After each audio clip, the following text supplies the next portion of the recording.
Hello, you two. Sleep well? Not really. Paimon got too nervous thinking about today and didn't fall asleep until the sun was almost up. What about you all, Hatham? Naturally, I slept just fine. After all, a good rest should be considered part of the plan, since energy is an important resource. You just want to show off how calm you are.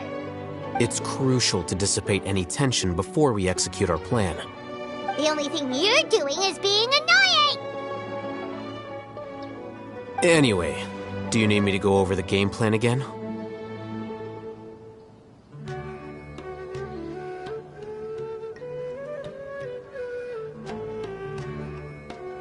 Our target is Grand Sage Azar's office.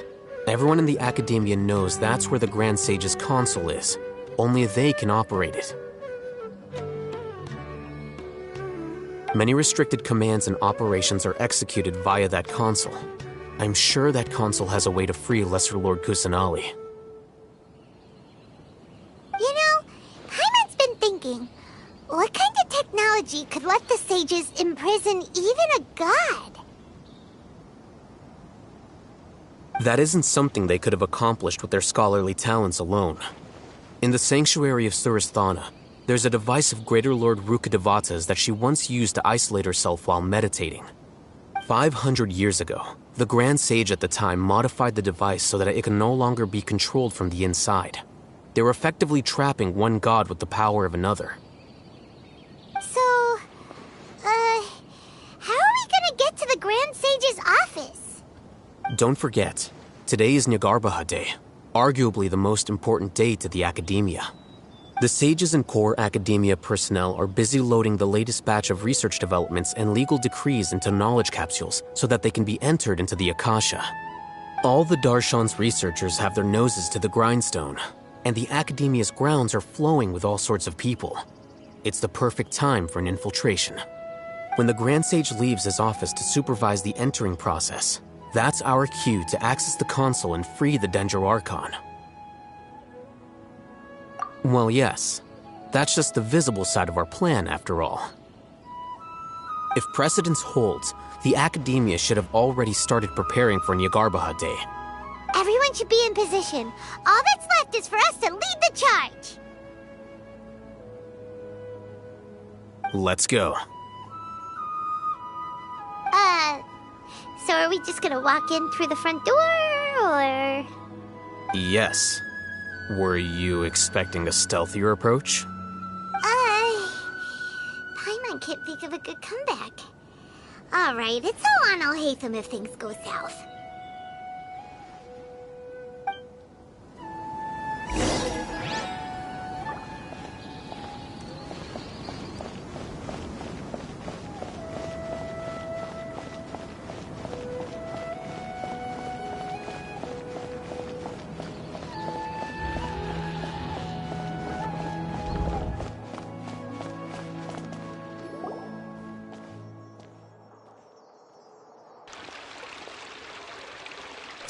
Scribe?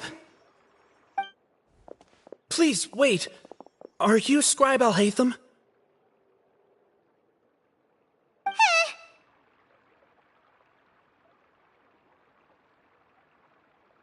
That's me. Is something the matter? I'm in a hurry. No. I was just surprised to see you here. I had heard that the sages were looking for you not long ago, but I didn't know what for. And, also, please don't bring outside guests into the academia.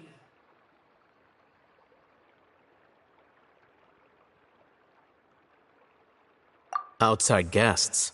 How did you arrive at such a conclusion? Your groundless inference shames the Haravatat Darshan. What did you say? I'm the top student in Haravatat, and I earned 3rd place at the last Inter-Darshan debate. Don't look down on me! That wasn't my intention. As your Haravatat senior, I just assumed that you possessed a greater aptitude for critical thinking. Look, based on what you already know, the purpose of my return and the reason they're here should be obvious. Is that so? Wait a moment. Let me think. Don't tell me the answer. The sages search for you. A blonde-haired traveler. Outside guests. So, from the start, the sages weren't looking for you, but this traveler? And you were gone from the academia for so long because... Hey, shh. Yes, you've proven yourself as the top student in Haravatat. I surmise you've arrived at the correct conclusion. As I expected.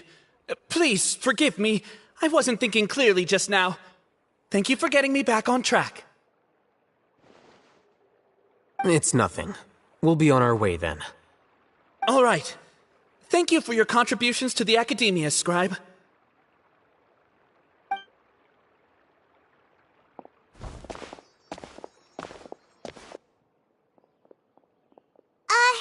What the heck just happened now? What did he just guess? I'm afraid I don't know either. You have no idea? He convinced himself of whatever truth he came up with. That is the so-called pride of a scholar. If someone questions their academic facility, they will instantly feign understanding to keep up appearances. Nowadays, the academia is rampant with this type of scholar. Their obvious farces of intellect only serve to highlight themselves as fools. Wow, so there are special ways to deal with smart people. We don't even need to make up our own excuses. We shouldn't waste any more time. It would be problematic if we missed our window of opportunity. Let's go.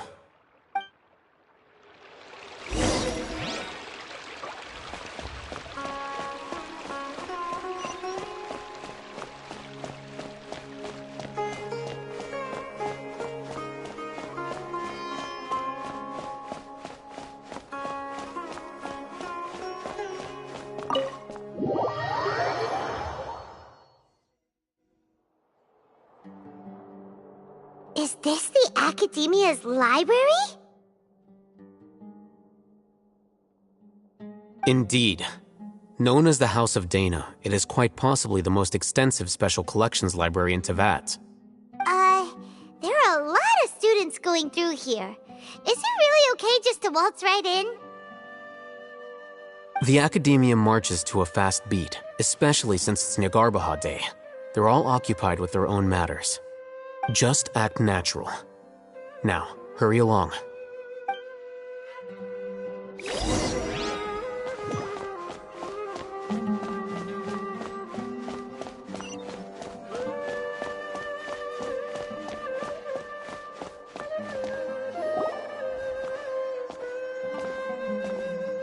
What's this platform for?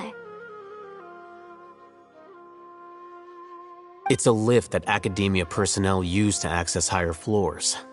Are we gonna take it then? The Grand Sage's office is up there somewhere. No, not right now. We can't guarantee that we won't run into the Grand Sage. Let's step back and observe for now.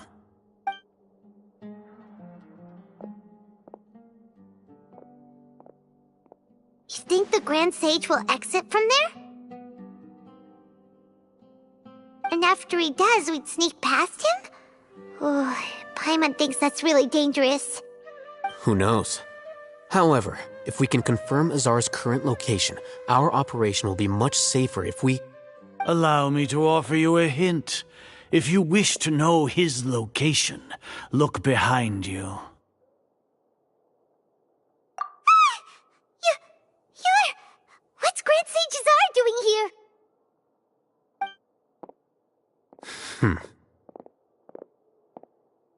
Do not tell me you believed the Academia would not grow suspicious of you after such a prolonged absence, scribe.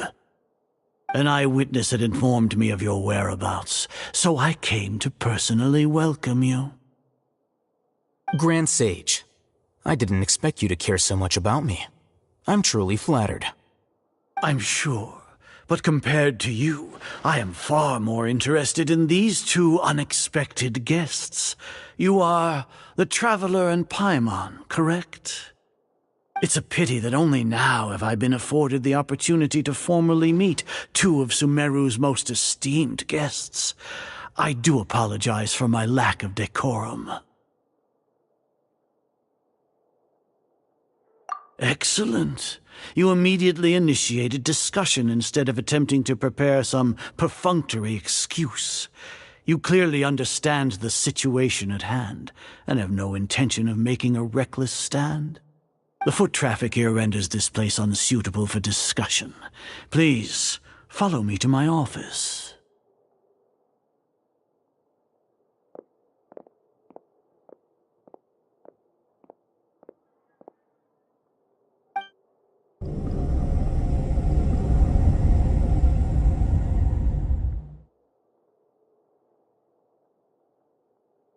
This place is crawling with guards. There's no way out for us. All right then, Traveler. What did you wish to discuss with me? Today is Nyagarbha Day, so I still have many responsibilities to attend to. There is little time for idle chit-chat before I detain you all. You seem to know quite a bit about our endeavors. If that is so, then you should be praising our great work, rather than using your trivial misgivings in a futile attempt to sway me. Trivial? Then tell me, what do the Fatui want from me?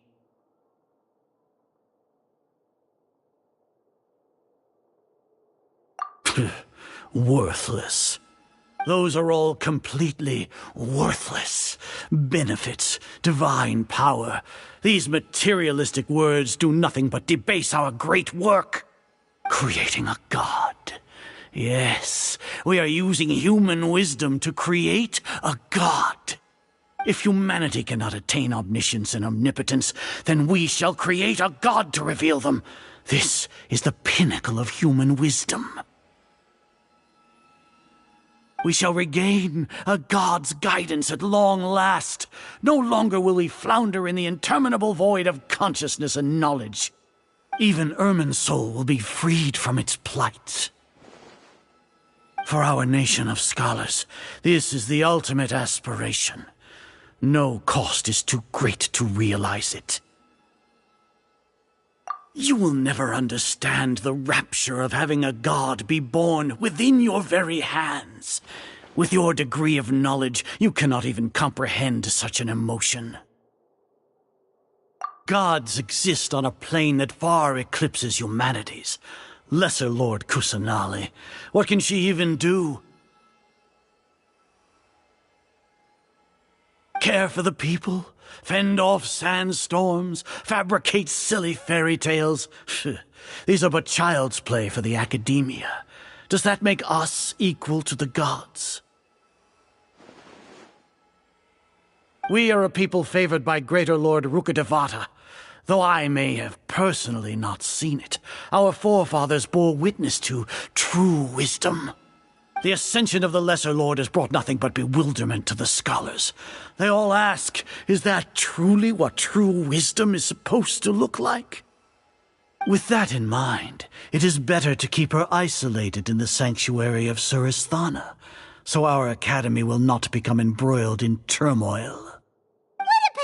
Justification. Do you really think that only the super smart or powerful should be able to call themselves gods?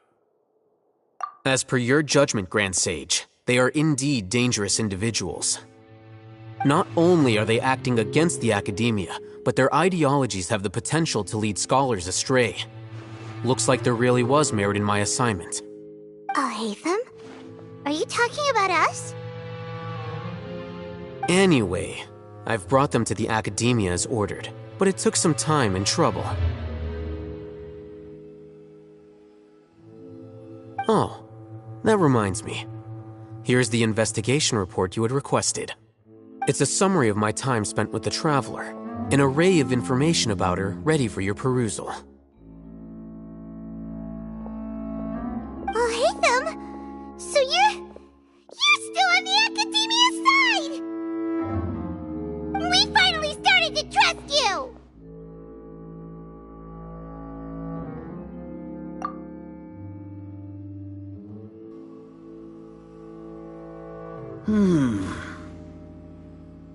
Excellent.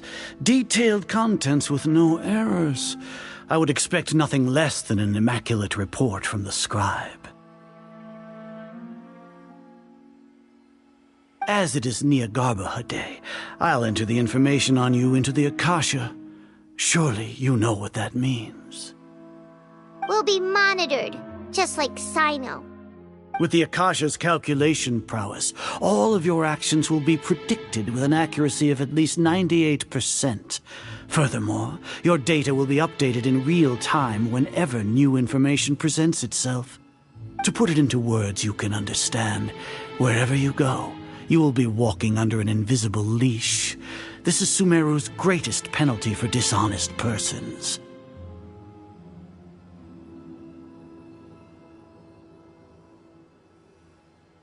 Are you not familiar with the concept that great responsibility begets an equally great suspicion? In any case, you are Sumeru's most concerning external variable. Locking you down will greatly decrease the chance of any undesirable outcomes coming to pass. You're despicable! Despicable? Perhaps from your perspective, but I suppose you had mentally prepared yourselves for this, no? Your ploy was to sacrifice the Traveler here, was it not? Lord Azar, I know what you're trying to say, but I've been following your plan this entire time. Why are you doubting me at this juncture? Must I delineate your entire plan? Very well. I will spell things out. First off, I received an eyewitness report that you were spotted with the Traveler at Caravan Ribat. However, you immediately departed for the desert and escaped surveillance range. Judging by the time, you all likely encountered the truant General Mahamatra in the desert. Am I correct? Maybe Paimon shouldn't have mentioned Sino just now. The Academia had not received correspondence from its scribe for a prolonged time. You were also in the company of the Traveler, a close associate of Lesser Lord Kusanali and General Mahamatra Sino, who had defected from the Academia. With their instigation, what was the probability that you would betray the Academia? Rationally speaking, 50%? 70%? What do you think? Regardless, that's only a guess. The facts are that I've brought the Traveler right before you, and I gave you my report. Indeed, your boldness deserves praise. To think that despite status as an outlander, the Traveler is still willing to sacrifice for the sake of your plan. If I'm correct, you have a contingency plan to save Lesser Lord Kusanali and ruin our great work. Sneak into the Academia on Nyagarbha Day, using Alhatham's status as the scribe, for there is a good chance that an opportunity to save the Lesser Lord will arise. Should your intentions be discovered, Alhatham will turn traitor and sacrifice the Traveler, thus proving his innocence. He can then stay inside the Academia and continue searching for a way to proceed forward. As for Sino, according to the Akasha's calculations, he will soon return to the Academia and confront me in person. I suppose this is also a part of your plan?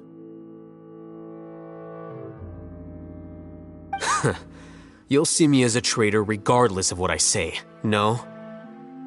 Even if you impugn me, it would have little effect on you all. You misunderstand. Losing our scribe would irreparably damage the Academia's regular operations and the development of Sumeru's future academic systems. However, under the current circumstances, even that is trivial compared to what we stand to gain from our great work. You said that I betrayed the Academia, but you, Azar, you've betrayed all of Sumeru, betrayed its Archon. So flight has turned to fight at long last. Guards!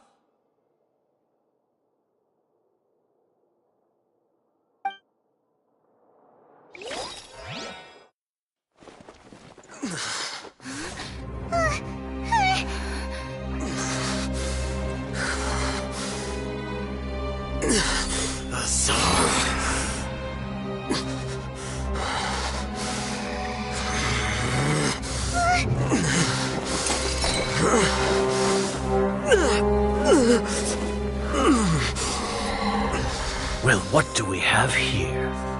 So you stole that divine knowledge capsule. Traitor! You traitor! Even the most rational scholar will yearn for the power of a god in a moment of desperation. Aren't you doing the exact same thing as me, Alhaitham? Unfortunately for you, no god will lend you their power. Azar!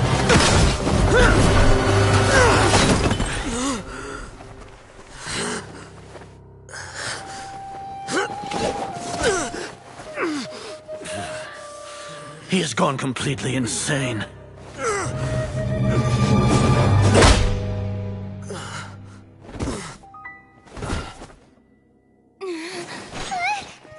Take him to the Matra and exile him to Aru village. Then find someone to take these two to the confinement room. I'll deal with them later. Grand Sage, we've finished all required preparations for Nyagarbha Day. We may begin to enter the capsules now. Excellent. You may begin.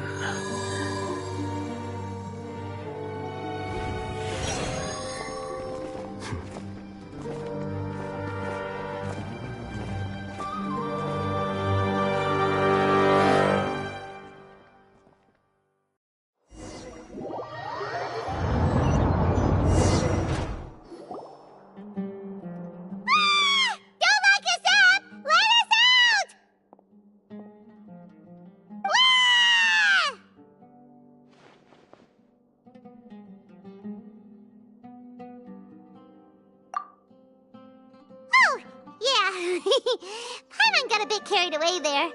How was Paimon acting just now? Great, huh?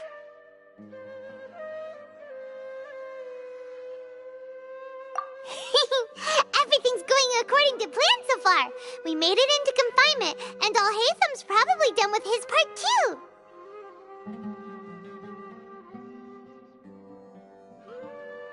We even managed to trick Grand Sage Azar. Alhaitham sure knows how to cook up a plan. What are we doing next? Paimon has trouble remembering things when she's worked up.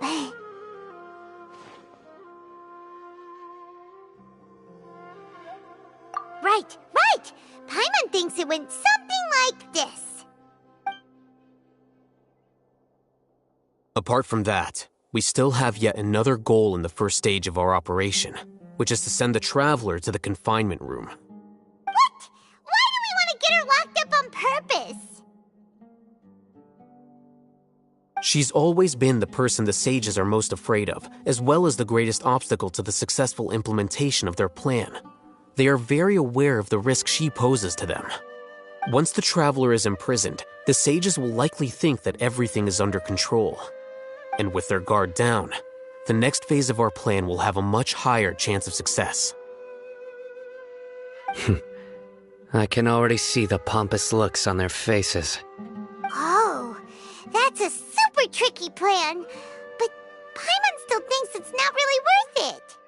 That isn't the only reason, of course. She has a more important task once she's in confinement. According to the Academia scholars in Ramon's custody, Lesser Lord Kusanali has sealed off her consciousness in the Akasha ever since she was captured by the doctor. That way, they can't pry any more information from her. Even if we break into the sanctuary of Surasthana, it will take time to awaken Lesser Lord Kusanali's consciousness. We need to do that in advance. So our job is to wake up Nahida! Okay, totally worth getting thrown and jailed for. The confinement room is inside the academia, close to the sanctuary of Surasthana. It's a completely enclosed space, and you won't be receiving any visitors. I'll work with Raman scholars to make some modifications to your Akasha terminal. Once you're in, get as close as you can to Lesser Lord Kusanali and try to connect to her consciousness. However, as for whether she'll actually wake up, that will depend on our luck.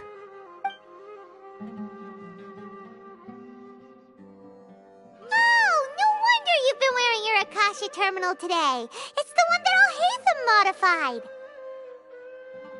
Paimon thought they'd take our Akasha terminals when they locked us up in here. Were they being careless?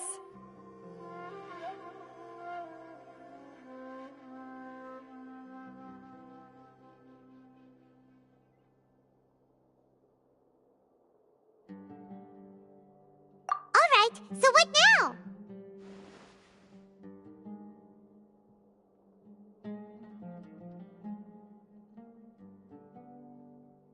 Sounds easy enough. We can finally talk with Nahida after all this time. Let's do it.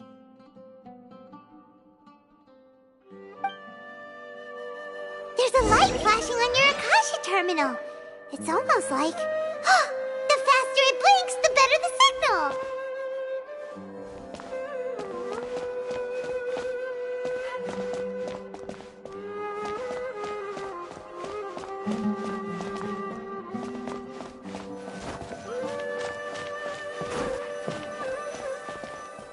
Whoa, it's Mora! Ooh, Mora! No, Paimon, we're not here to hunt for treasure.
Here? No signal again. Is it getting jammed?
When did it first start? Oh, right. It started from the moment I was born. I wanted to become a worthy Archon. So I've kept studying. Kept listening to my people and their hearts. Kept looking for a way to save Irminsul. So I can catch up. Catch up to Greater Lord Rukkhadevata. But I'm stuck in the sanctuary of Surasthana. The sages are creating a god to replace me. And I'm forced to lock my consciousness in this boundless darkness. Nahida!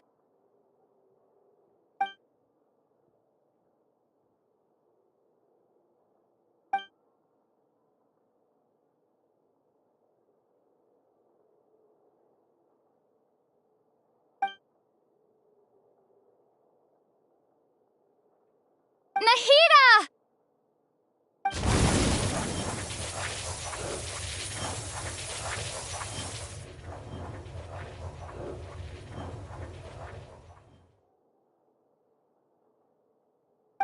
It's so quiet here.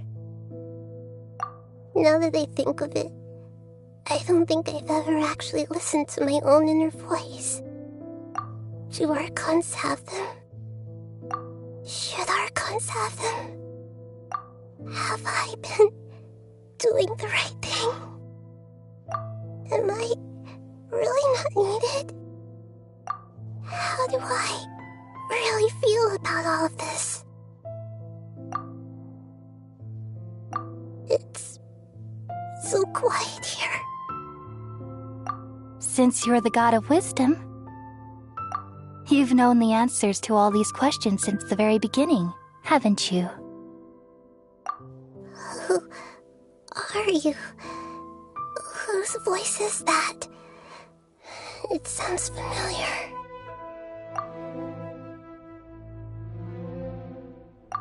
You're right, though.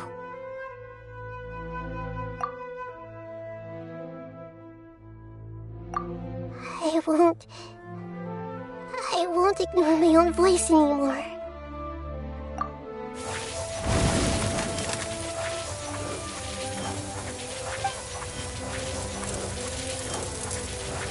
Nahida!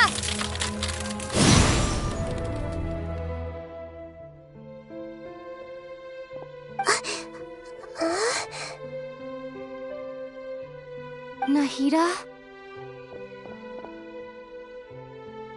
Did you wake me up? Thank you. Why are you here? We're here to rescue you. Are you alright? I'm fine. It's just... when I think of everything that's happened to me, I feel really angry now.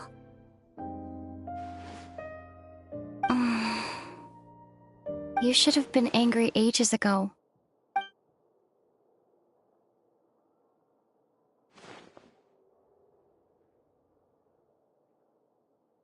Huh? Oh, you're back! How's everything?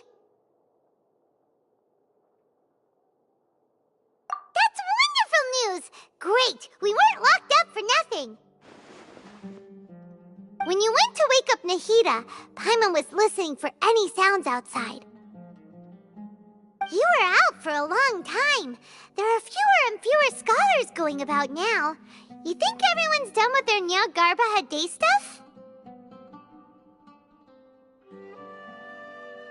Yep, so that means our next act is Nilu's performance!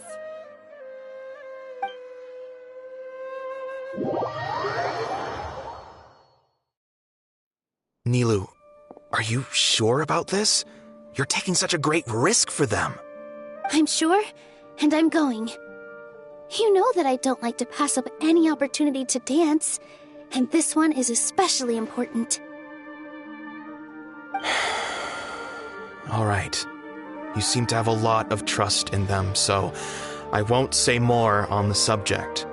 But if anything happens, the few of us here may not be able to help you. Don't worry. They've been through worse. Everything's going to be fine. All right. You know, if you really do get arrested, we'll do everything we can to get you back. Be careful, even if it's only for our sakes. Thanks, Mr. Zubair. You're so very kind.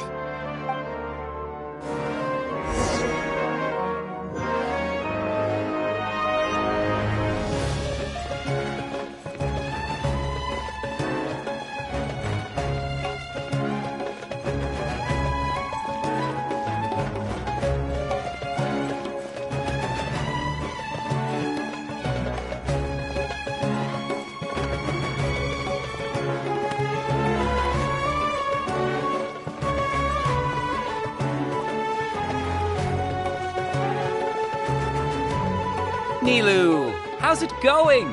Nervous? Definitely more than usual. But it's because I'm worried I won't dance well enough.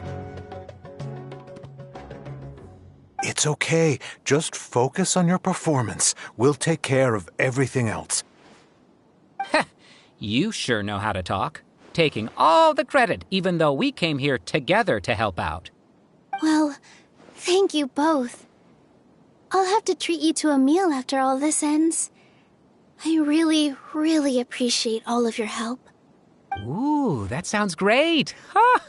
How can we say no to that? All right, let's get back to business. Nilou, we'll be here to keep people from going to the academia so they don't interrupt your performance. I was planning on telling them something like, the academia's been conducting a weird experiment, and some of their test subjects escaped. It's really dangerous there, so stay away. Oh, you couldn't think of anything better? Oh well, I guess it does sound like something the academia would do. I think it sounds great. I'm counting on you guys. Don't worry, it'll be a piece of cake.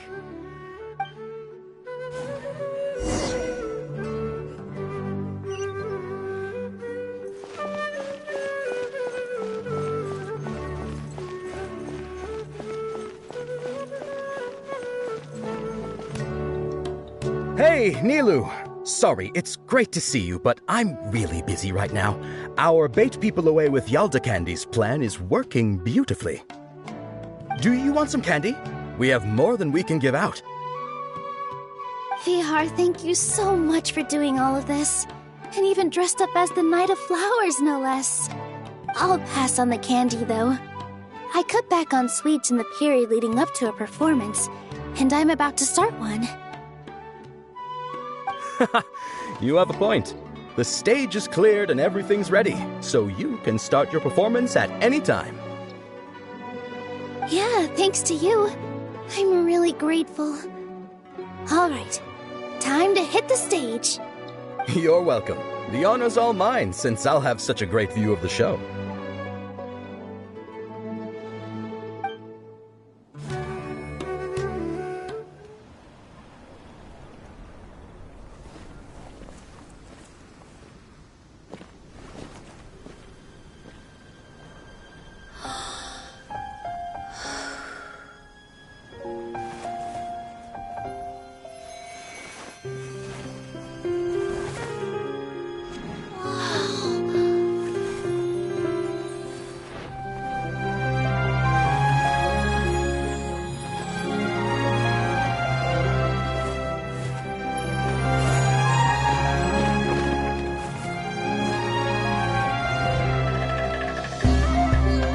I've never seen a performance like this. This is incredible. Yeah, but I heard that public performances like these have been banned. I can't believe she's doing this here.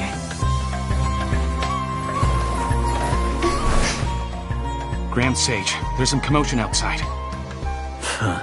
How uninteresting. Issue the new Prohibition Act from the Akasha to the guards. They'll know what to do.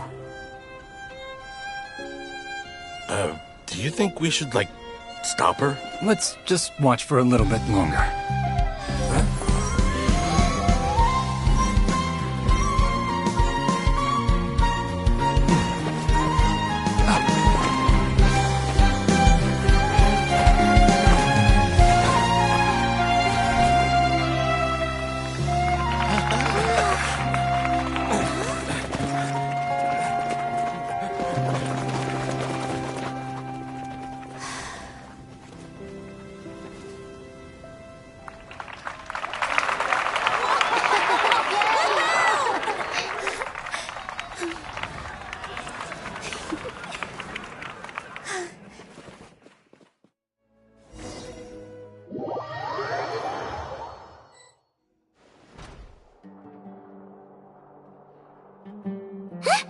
Did you hear that? It sounds like a lot of guards just ran by. Does this mean the plan has moved on to the next stage? Yep. It's great that everything seems to be going well. Come to think of it, when did Alhaitham replace the knowledge capsule that was about to be entered into the Akasha?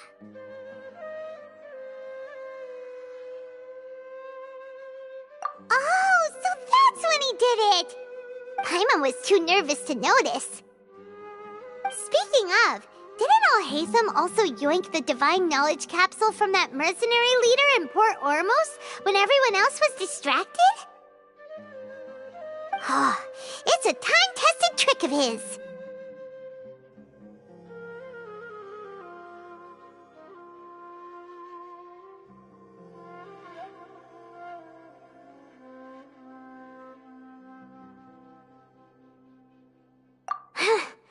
Why are we complimenting him? Yeah, he's smart and all, but he still makes Paimon's blood boil. Let's review our plan for this stage again.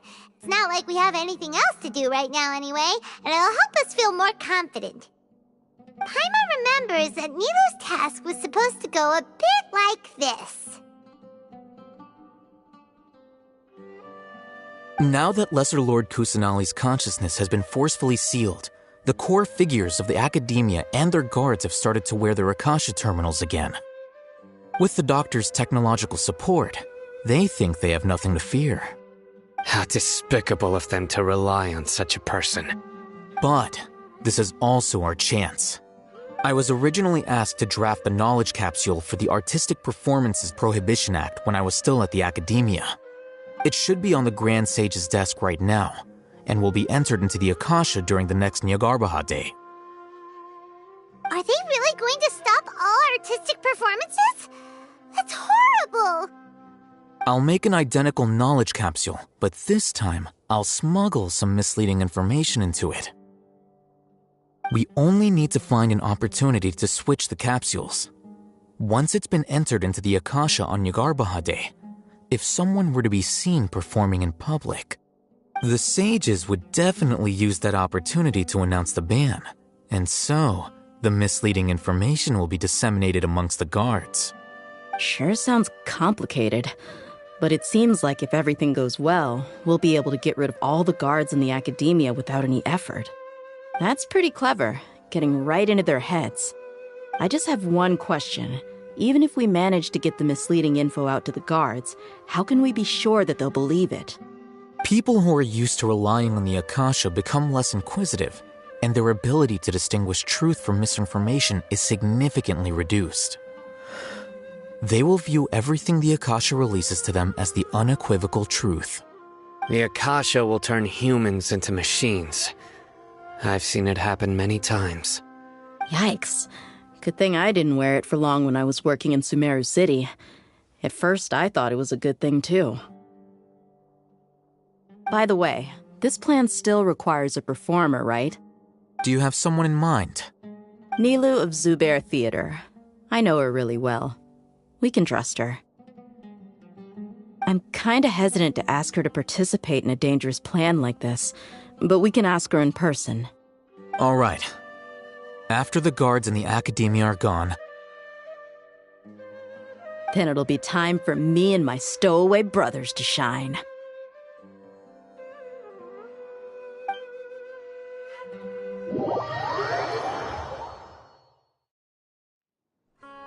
Here they come. Did you see that, Raman? They came out from the Academia in droves.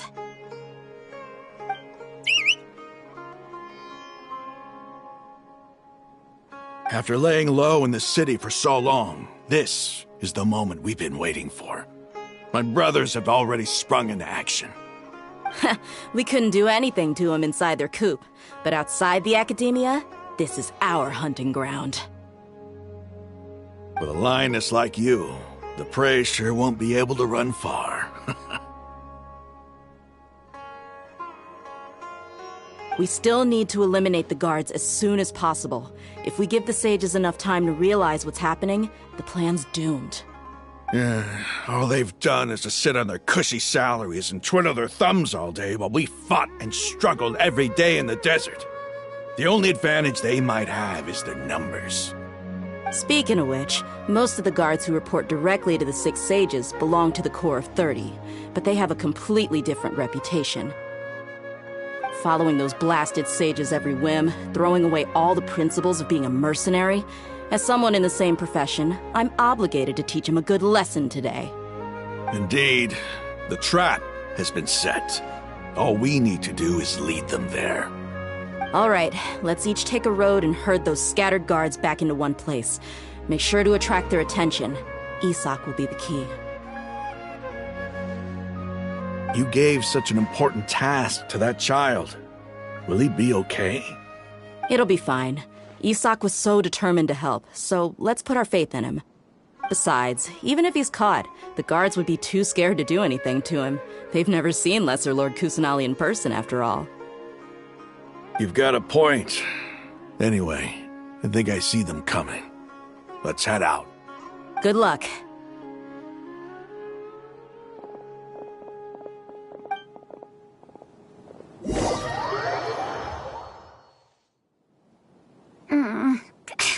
This outfit. Hey, do you remember what you need to do, Isak? When the guards get here, you'll pretend to be Lesser Lord Kusanali and run away from them. Oh, yeah, I remember. Of course I do. I'm just a little nervous. Relax. Don't think about getting caught. Even if that happens, we won't leave you behind. You only need to think about getting the guards' attention and leading them to the Grand Bazaar. Leave the rest to us. Okay, got it. I'm here to pay back Lesser Lord Kusanali for helping Grandpa. I won't get cold feet. Hey, they're here. I can see the Academia guards.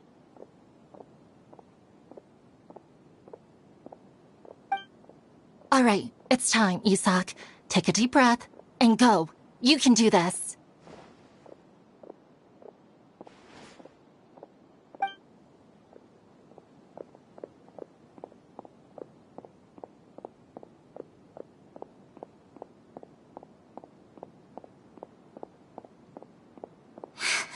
Why is there a guard over there? Did he already run ahead of me? This is different from our plan. But there's no time. I need to make a choice.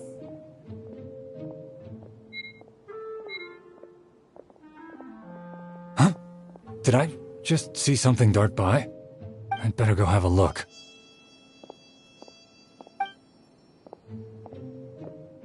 Were my eyes playing tricks on me?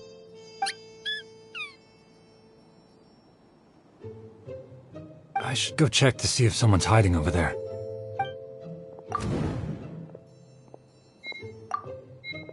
There seems to be nothing here.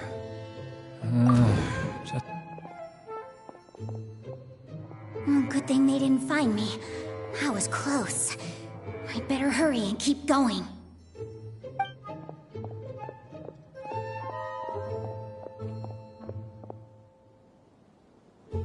Hey! Lesser Lord Kusanali's over there! Stop! What? Lesser Lord Kusanali? How did I not see anything just now? Oh no, they found me. Where should I go? The target suspected to be Lesser Lord Kusanali has escaped into the Grand Bazaar. Assemble and arrest her!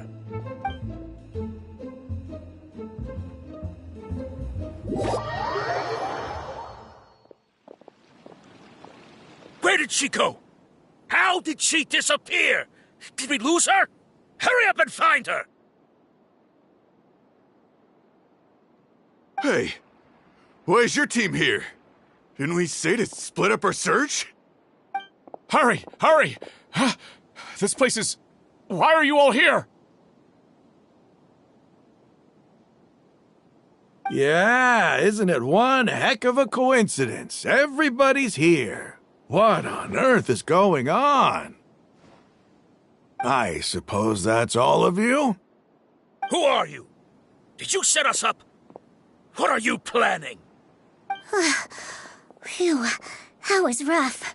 I almost got caught. Little brat! So you're not actually Lesser Lord Kusanali. Who exactly are you all? Eremites from the desert? Just some colleagues. Think of this as a business competition, or a personal grudge. After stepping into our traps, stop thinking of yourselves as hunters. Behave like the prey you are.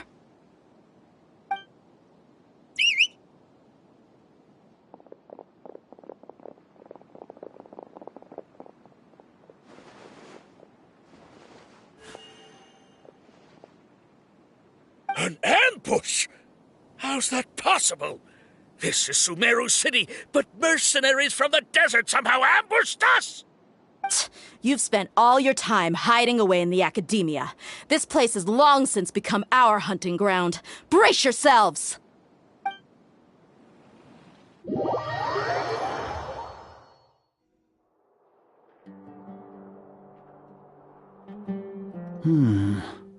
This is odd.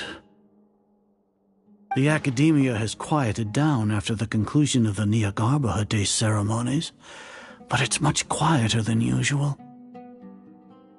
Where are the guards? Why have I not seen a single one? Guards?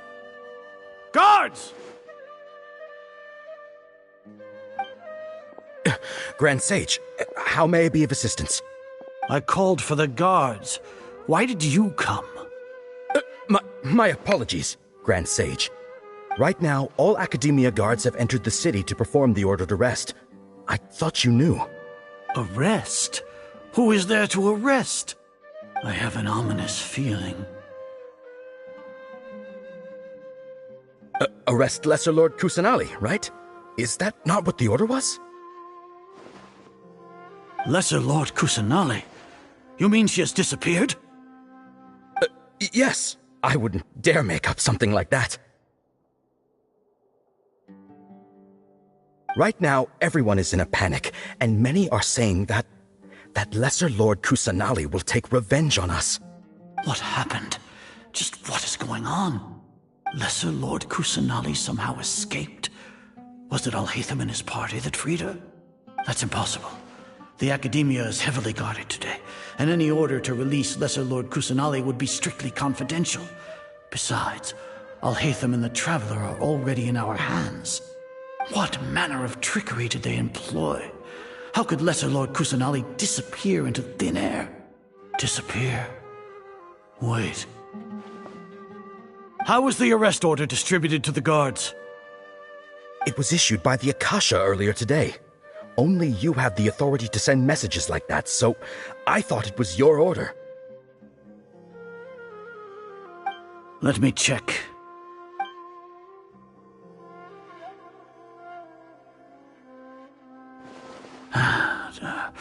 Here. Lesser Lord Kusanali has escaped from the sanctuary of Surasthana. Go to the city and arrest the escapee immediately. The Akasha indeed contains this information, and it clearly appeared in my mind. How did they bypass my permissions to issue this kind of message? Was it the report about the Traveler that Alhaitham submitted? No. I specifically checked that knowledge capsule before entering it into the Akasha. Could that have been a red herring? Well, even if I figure it out now, it won't make any difference. The important thing now is to confirm Lesser Lord Kusanali's status.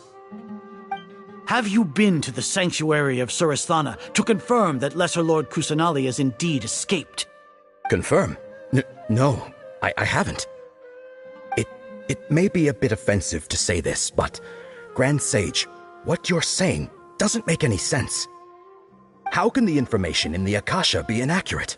What the Akasha decrees is fact. That is common knowledge to all of us.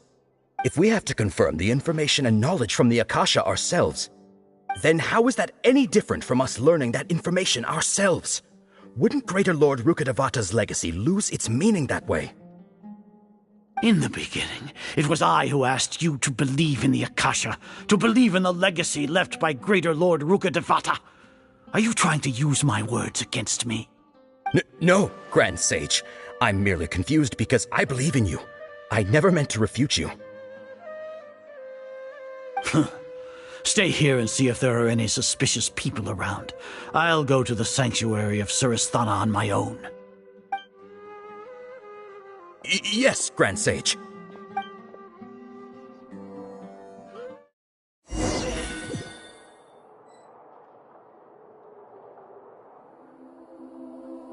Lesser Lord Kusanali has escaped from the sanctuary of Surasthana. Go to the city and arrest the escapee immediately. How can that be? Stop thinking about it. Stop. It must be a trick of theirs. As long as I personally confirm it. Ah! Impossible. That's impossible. There must be something wrong with my eyes.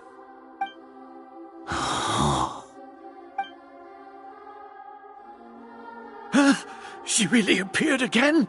What is the meaning of this? What a comical sight, Azar. Once the Akasha has put certain thoughts into your head, even the Grand Sage can no longer see what's right in front of him.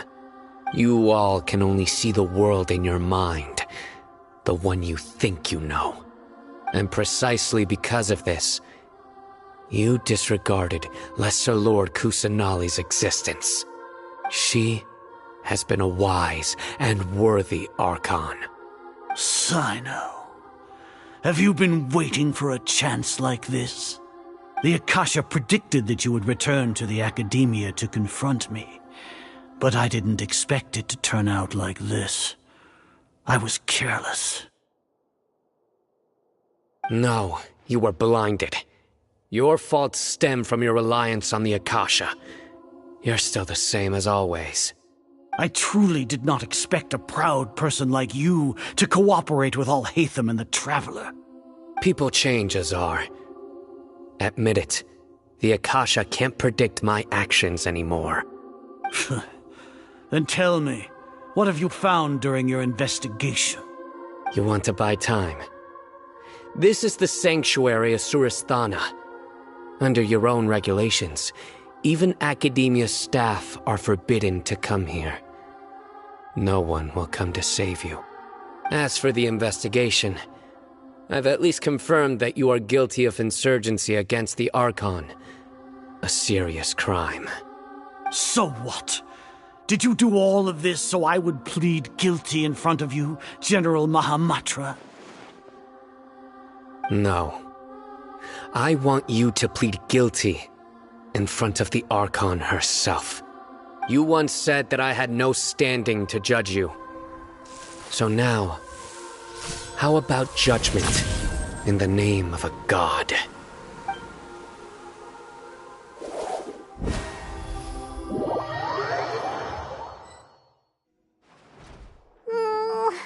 How long do we have to wait? Paimon wants to know how things are going out there. Paimon hasn't heard any sounds outside for a while. Hopefully something bad didn't happen.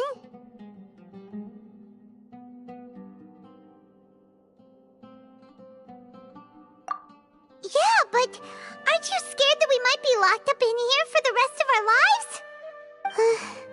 Thinking about it, at least Paimon has you. We could still chat like this. When Paimon thinks of Nahida being imprisoned alone in the sanctuary of Surasthana, Paimon can't help but feel sorry for her.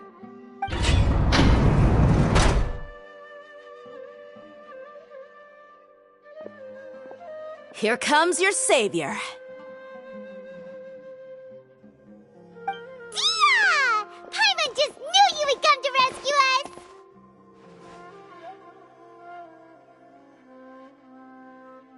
You two really owe me some big thanks. I had to search through who knows how many guards to find the key here. It felt even more tiring than whacking them. I'm exhausted. Thanks a lot.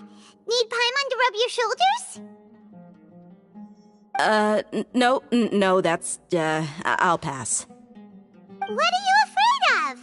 Oh, are you ticklish? Now isn't the time to talk about being ticklish. Things in the city and on Sino's side are both going well. The guards that stormed out of the Academia are all taken care of. The Corps of 30 is in charge of the city's defenses, but we already talked to Asfand. They've been fed up with the sages bossing them around.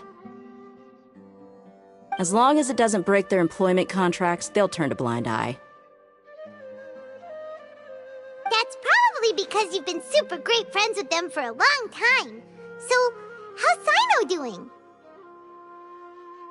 The Grand Sage is in his custody.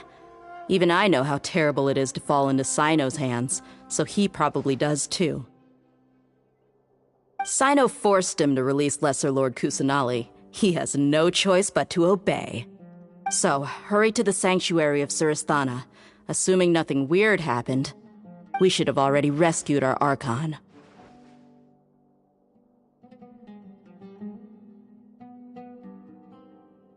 Honestly, I didn't expect our ragtag bunch to do this well. We just came together last minute to save the Archon, you know? Alright, you two better go. I still have to clean up some messes in the city. See you around.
Should I say it's nice to meet you? This is the first time we've met in real life. Before, we've only met in dreams, consciousness, or when I was in someone else's body. Thank you so much for coming to rescue me, but I also need to apologize.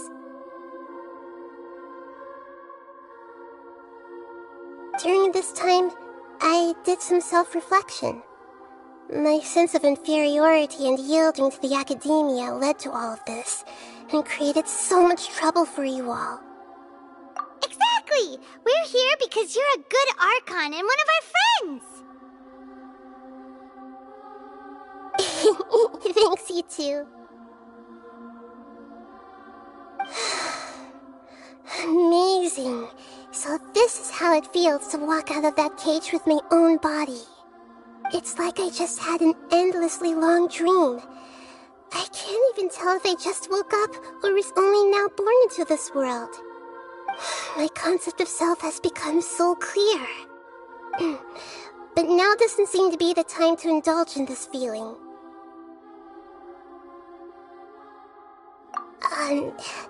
This is really embarrassing.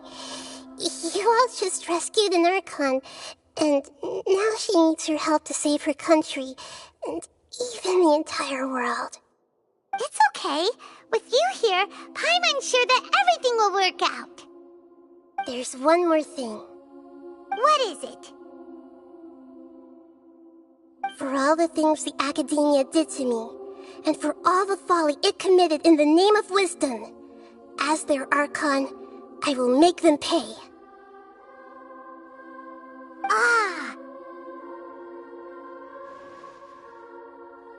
Wow! That's the spirit! You're finally standing up for yourself and not letting people walk all over you! I understand now. To be a better Archon, I first need to better myself. If you haven't even figured out how to be a caterpillar, how can you be a butterfly? Yes, true. That reminds me. I wonder how far along the Academia is with their god creation plan. We need to hurry and prevent the birth of that false god. I need to make some preparations. Since I'm now free, I can establish a direct link to the Akasha and control it. First things first, I need to remove the restrictions that the doctor put on me in the Akasha. After that, I'll make some adjustments and revoke the sage's permissions. The Akasha will then be like how it originally was, only operable by the Archon. After all, the Academia betrayed Greater Lord Rukkhadevata's trust. This might take some time. In the meantime, you should also work on your own preparations. If we don't stop the god creation plan in time, we'll be in for a tough fight.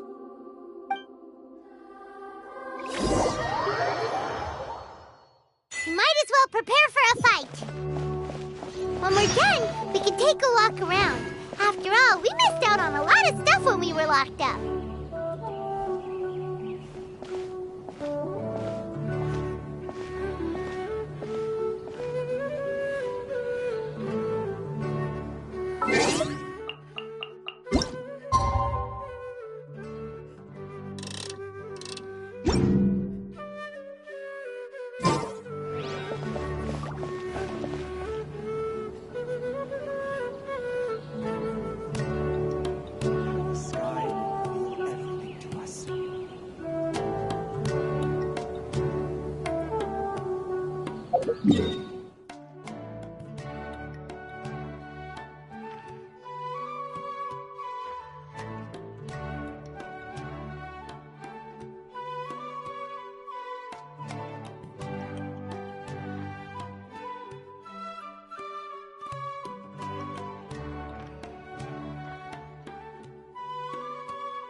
How's it going, Nahida?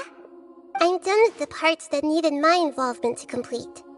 Although it's my first time working with the Akasha like this, its internal structure and operation procedures are easy for me to understand. Greater Lord Rukkhadevata's design is truly brilliant. Oh, also, this is for you. Huh? What's this little floaty thingy? It's a small device I put together just now.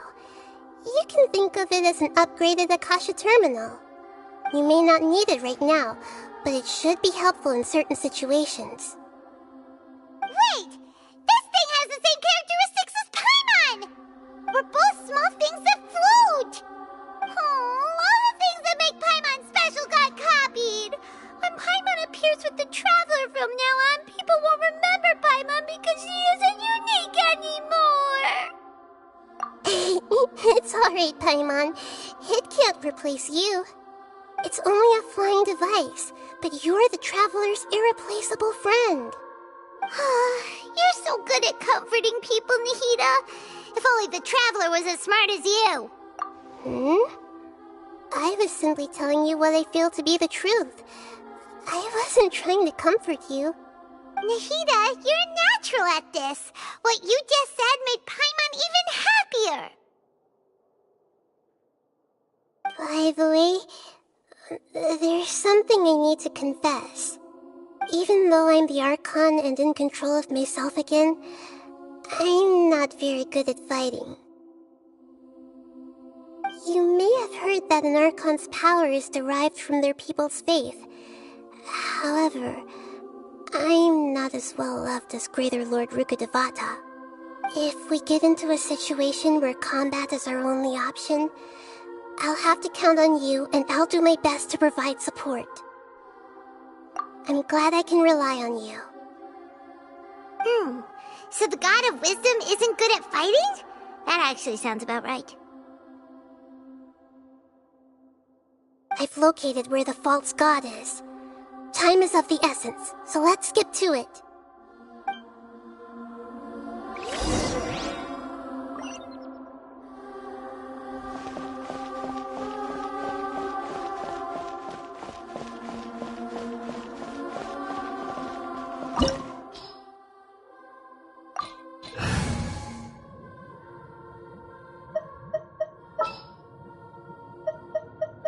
We may leave at any time.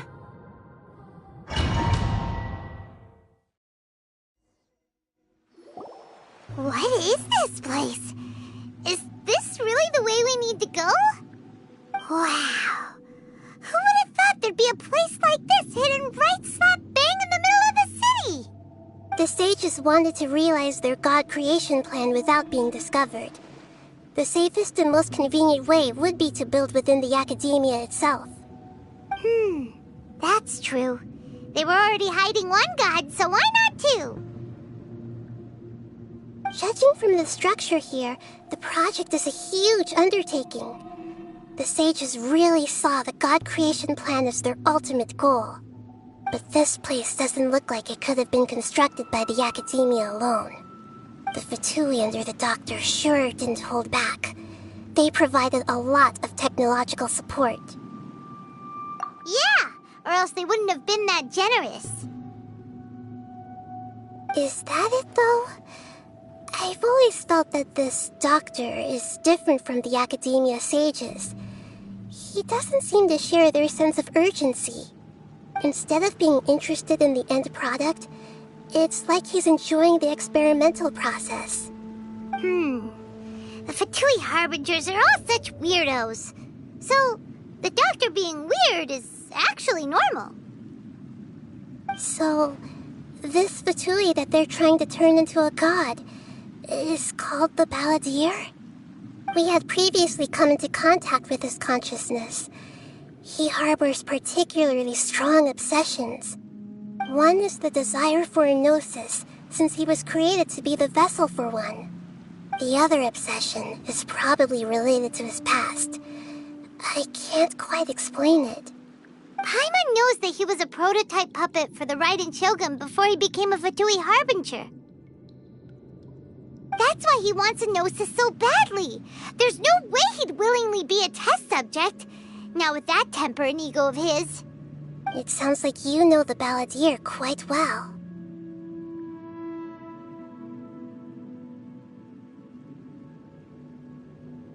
I see.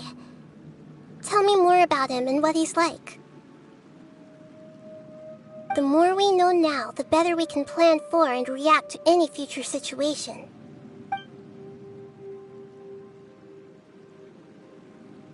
Ah, I see. How fascinating.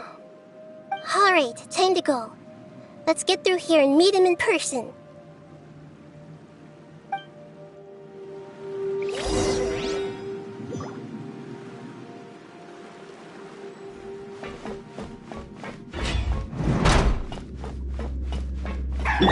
Work time! Let's begin!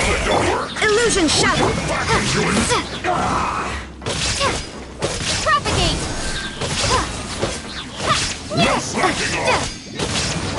Here comes the catch! Torn to oblivion! I will end the war. Let's end this quickly!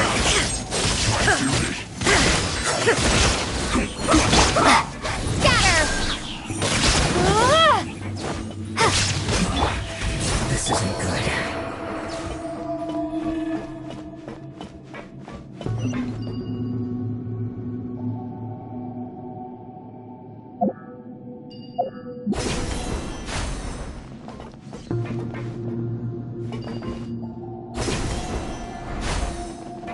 It looks like we can climb up these pipes.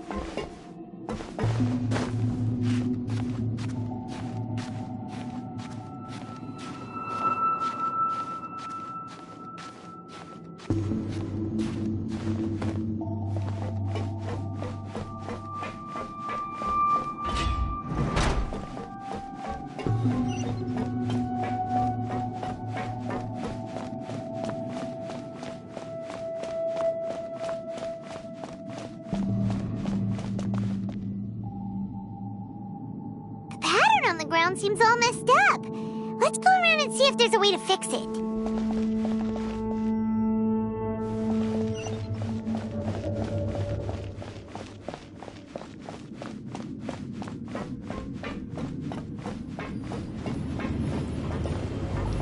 It seems to have stopped. Let's continue.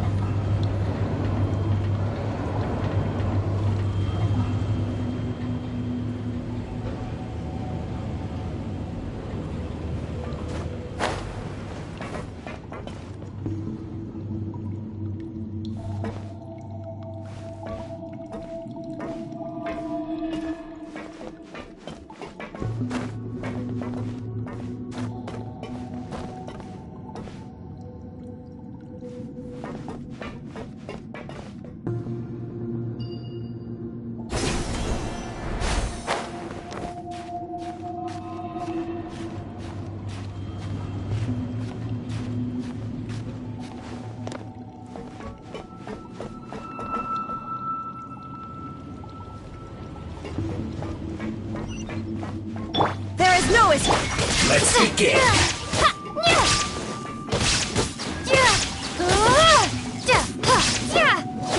Let's end this quickly.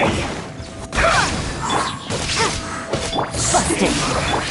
I guess this is it.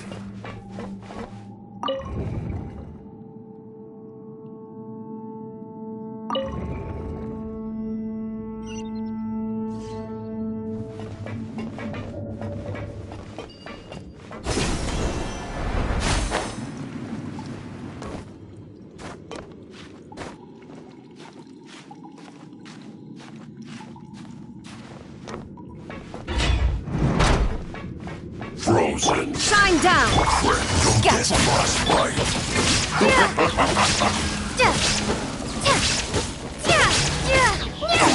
King's up. Hanzo. There is no Can't run from death.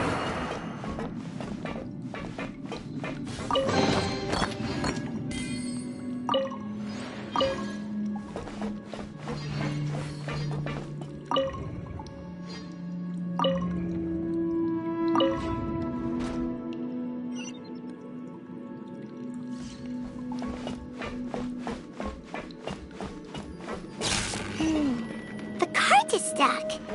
Maybe there's something wrong with the tracks. Let's try adjusting the direction of the device to clear the tracks.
illusion shattered.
Quiet. There is no escape.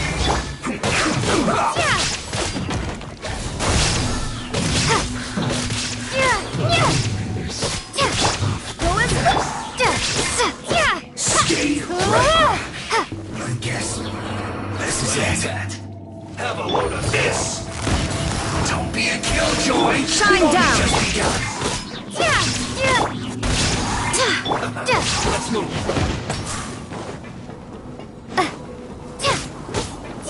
Inazuma shines eternal.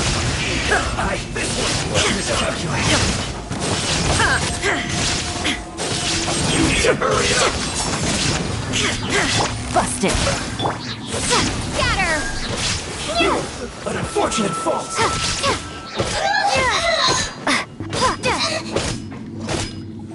Here comes the catch. There is no escape. Propagate!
Looking at its operational status, we must prepare for the worst. The god they wanted to create is likely close to completion or already completed.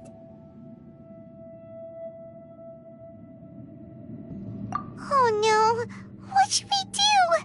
Paimon can't imagine how hard it would be to fight against a Fatui Harbinger with a Gnosis! Are you nervous, Paimon? If you really want to know, of course Paimon's nervous! Aren't you too, Nahida? Yes, I am. This is probably the first time I faced with a calamity of this degree since my birth. I feel not just nervous, but curious as well. Curious? Curious about what?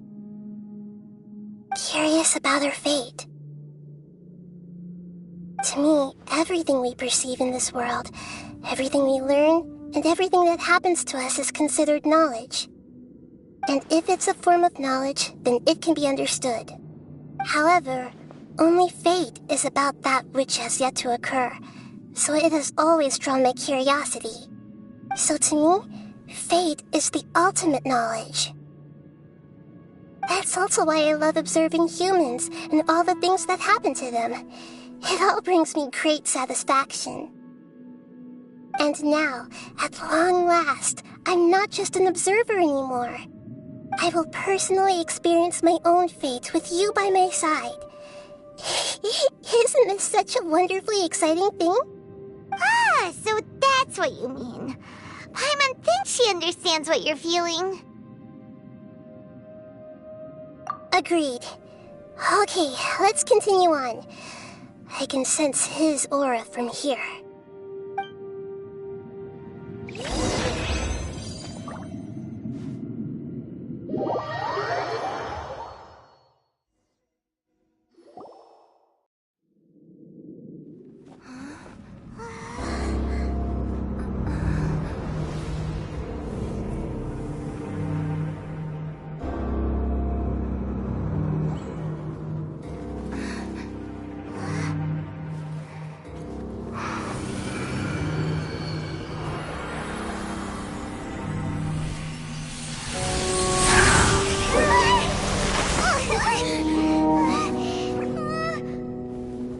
would have thought the world would be so eager for my birth?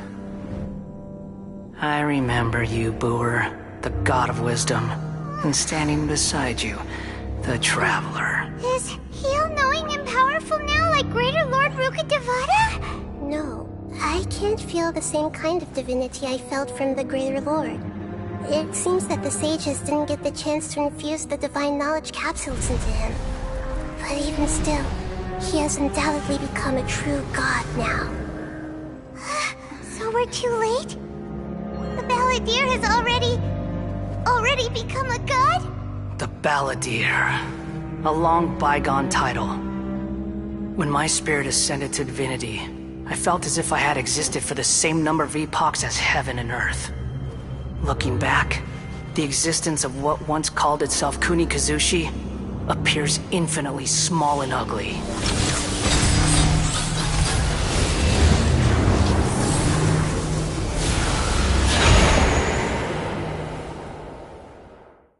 This imposing aura, it really feels like the gods!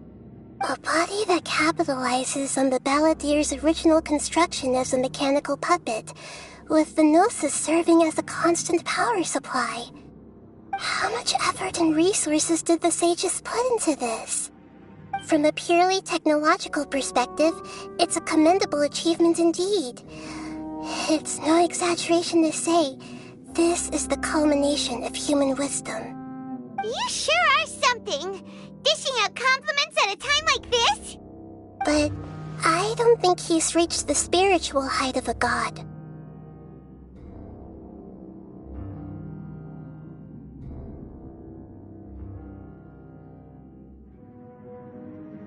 Strife is engraved upon every god and every gnosis brought forth into this world. Can you feel it? The exhilaration of such power, and the thrill of anticipation for our contention. Nahida wouldn't feel the same things as you! Do you not realize that you are interrupting a conversation between gods? Lowly creature, know your place!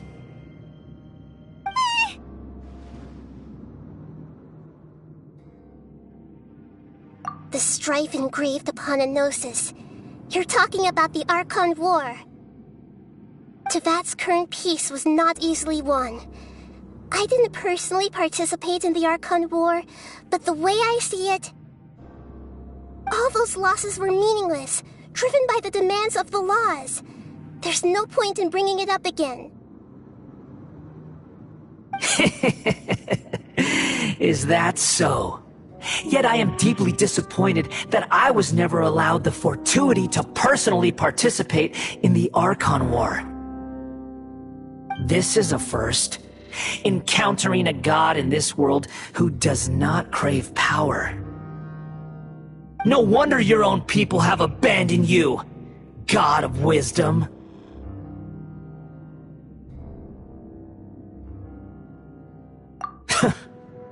Your judgment is as your existence, unsubstantial. This is where everything ends, Booer, the god of wisdom. You should know that wisdom cannot solve every problem. Like now, where your only option is to face me in combat.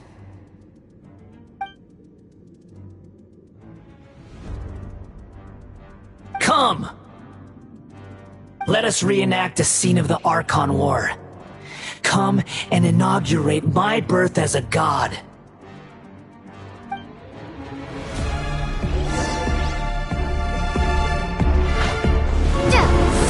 Churn!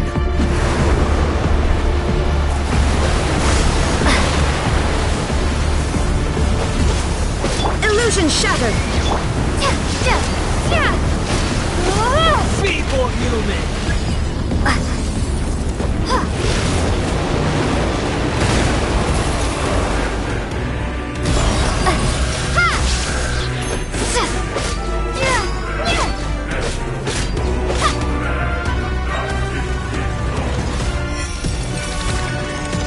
At my command, you shall fall!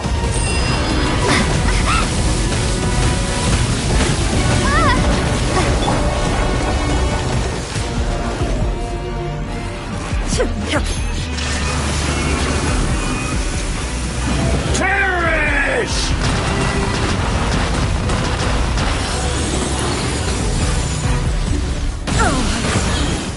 Insignificant pest!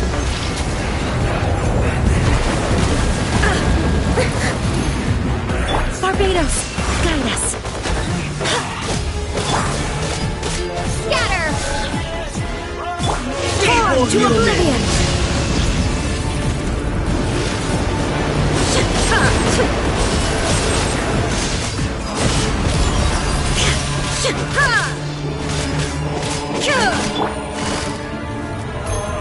Quietly now. My endless cycle begins!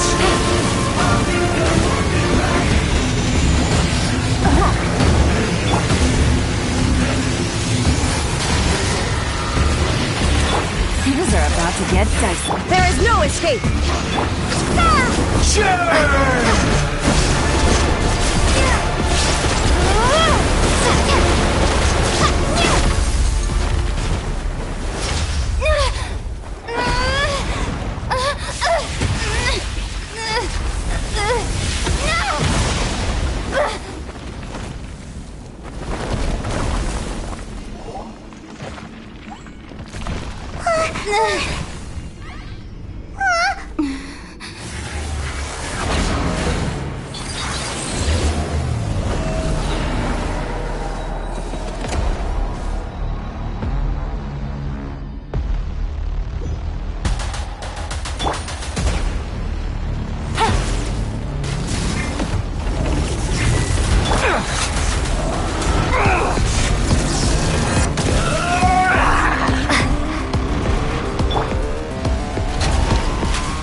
To oblivion!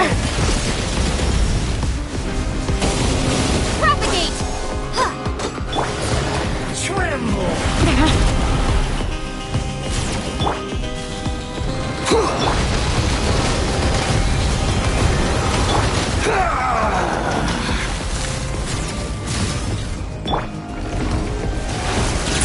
Kneel!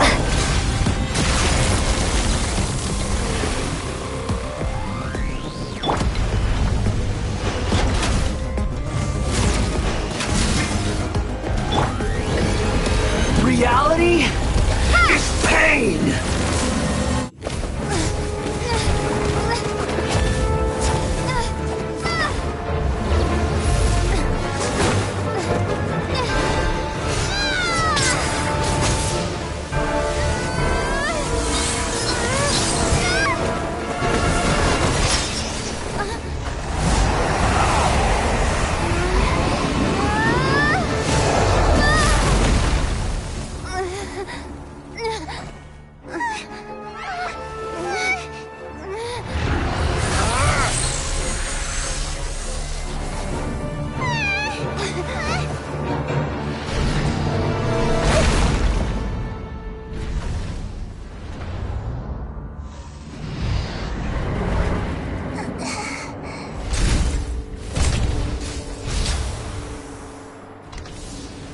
This is supposed to be a battle between gods, yet you choose to hide behind a mortal.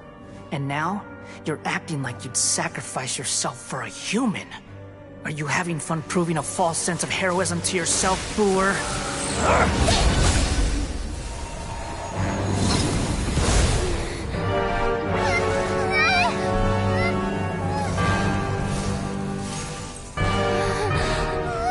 The data collection is almost complete.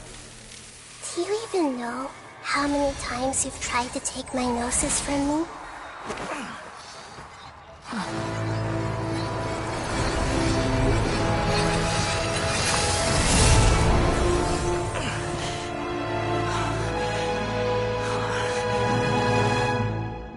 We just concluded the 168th loop. Did you know that in the effort to create you, the people of Sumeru were forced to live through the exact same number of Sub-Zerus festivals and Samsara cycles? The power of dreams. When did you use it on me?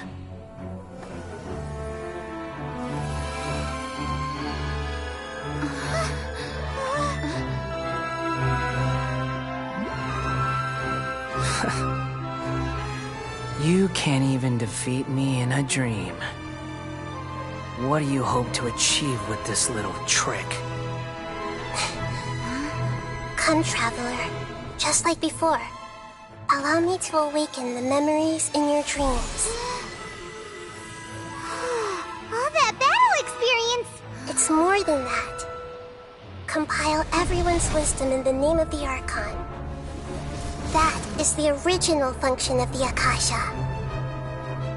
I've sent everything that happened just now to the people of Sumeru in the form of knowledge.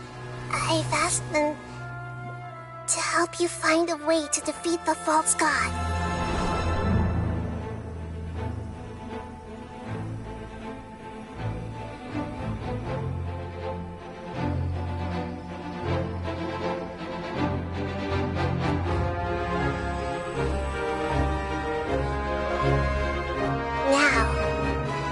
Sumeru's wisdom is at your disposal. Meaningless tricks won't save you.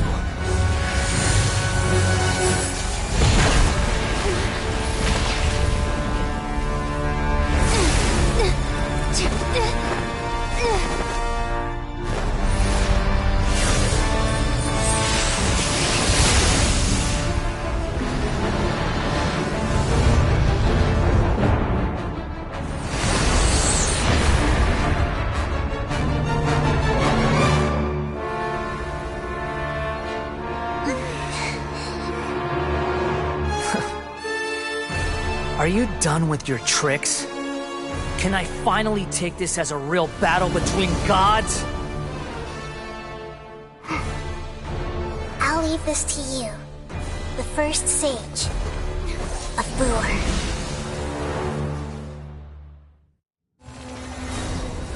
I am the all-knowing God!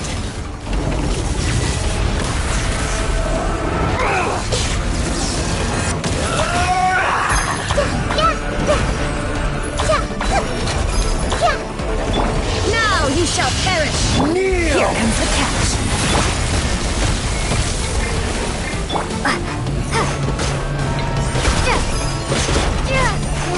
Scatter! Burn to oblivion!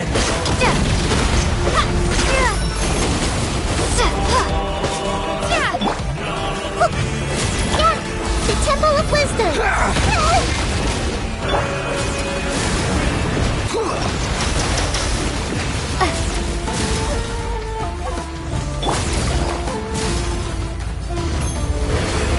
Reality is pain!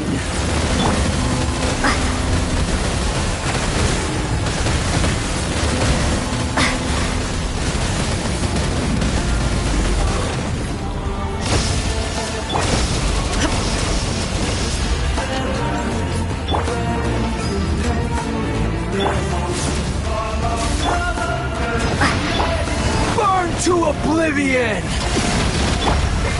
Propagate! Hup, shine down! Kneel!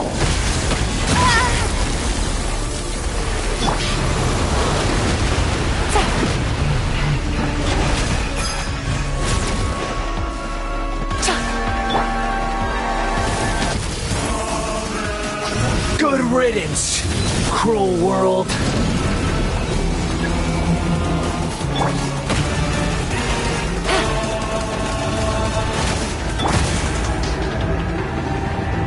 There is no escape!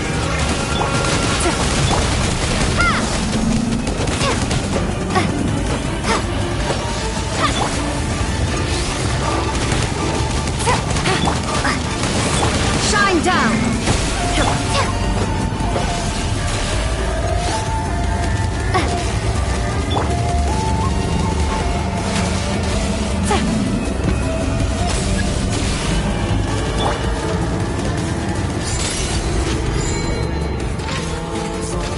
Your new god awakens! This is not the end. Now, your eyes have been opened.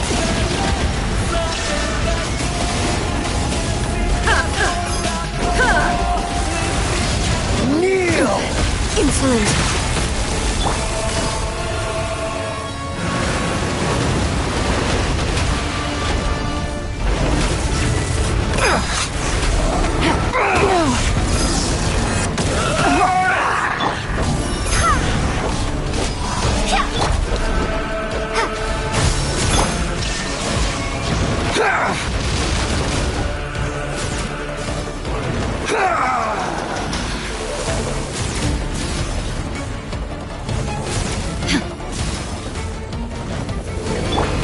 Reality is pain! Take it easy.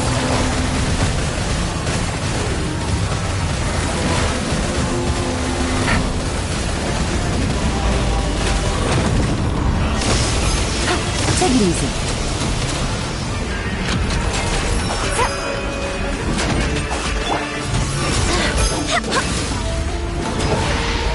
Burn to oblivion!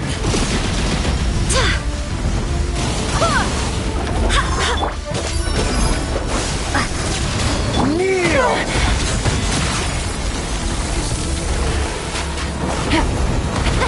No. Take it easy.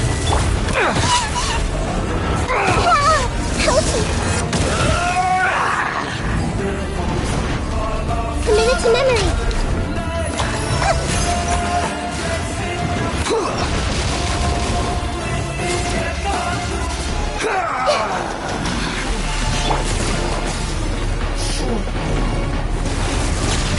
Kneel!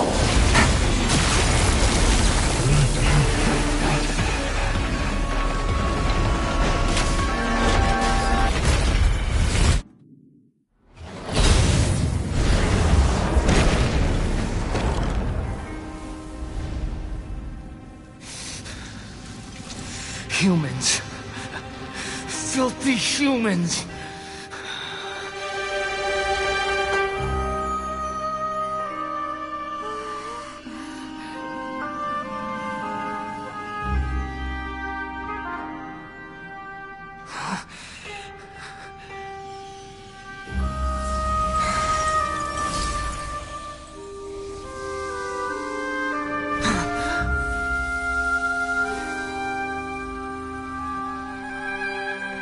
No! Wait! Please! Anything but the Gnosis!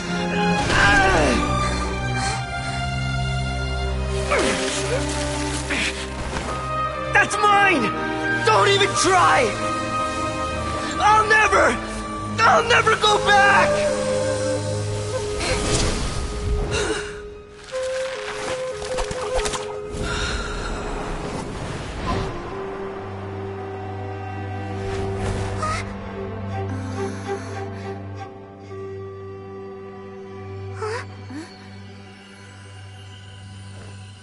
We haven't yet found the answer to the most important mystery. Irminsul is still waiting to be saved. With the power of another Gnosis, we may now finally understand the last memory of Greater Lord Rukkhadevata.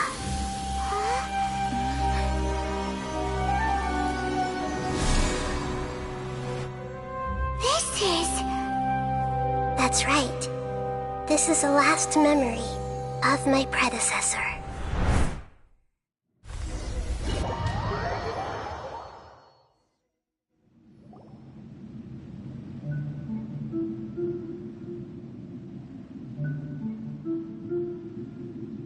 Huh. This sure seems very different from what Paimon imagined. Shouldn't Irminsul be in this realm of consciousness? Yes, that is our destination. But I didn't expect the remaining consciousness of Greater Lord Rukkhadevata to be as polluted as this.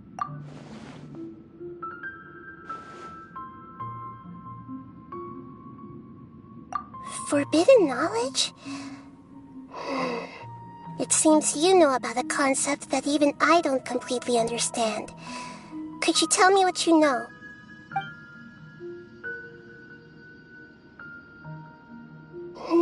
Your inference seems logical enough. Forbidden knowledge once polluted the desert thousands of years ago, but was successfully repelled thanks to King Deshret's self-sacrifice, and Greater Lord Rukkhadevata nearly exhausting her power. Then, a second instance of forbidden knowledge pollution occurred during the Conria Cataclysm 500 years ago. But I'm afraid it is much more serious this time, with Irminsul itself already in danger. So, if we're in the remaining consciousness of Greater Lord Rukkhadevata, and it's also been affected by forbidden knowledge pollution, then does that mean, in order to save us, Greater Lord Rukkhadevata? Yes. It's very possible that she sacrificed her life in the fight against forbidden knowledge. She didn't completely eradicate forbidden knowledge, but if it weren't for her actions, the pollution would have been far more rampant over these past 500 years. The way that everyone, including me, has forgotten everything about forbidden knowledge may very well be due to her restoration of Irminsul. Aww. Do you feel sad, Nahida? I'm just sharing her pain. The pollution of her consciousness here is severe. There is madness, chaos, and pain all around us. Did she fight to resist the forbidden knowledge pollution in such terrible conditions, all the way up to her last breath? She even used her last remnant of lucid consciousness to leave a clue for us to follow.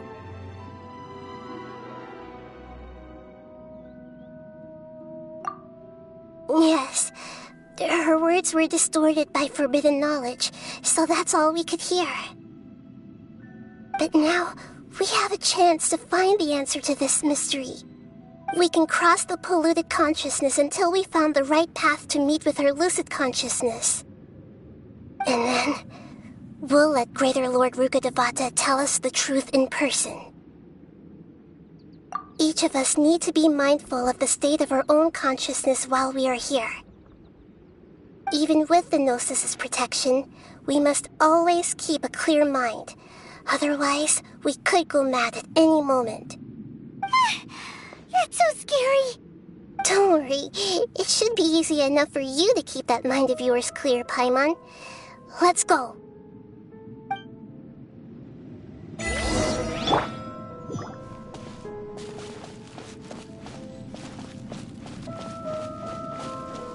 Are we in the air? And why is there a huge boat? That's the boat of consciousness, which symbolizes reason here.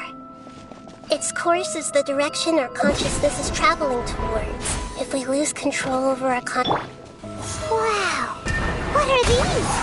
The monsters seem to have been affected by them.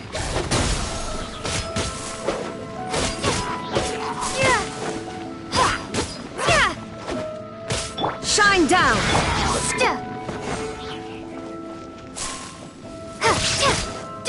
Propagate!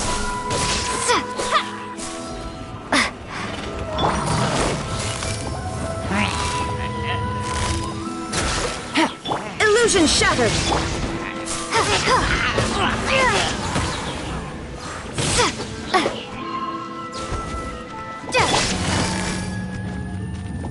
Busted!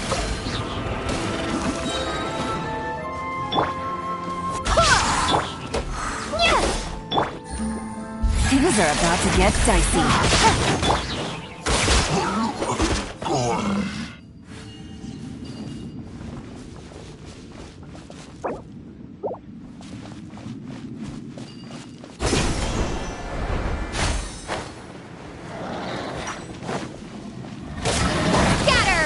Shine down!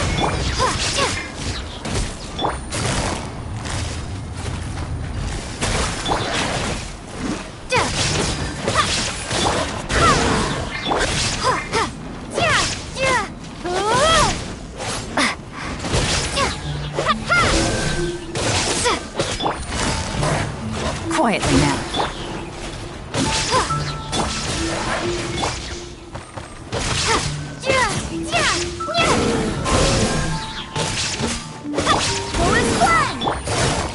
Gotcha. Illusion shattered. Inazuma shines eternal.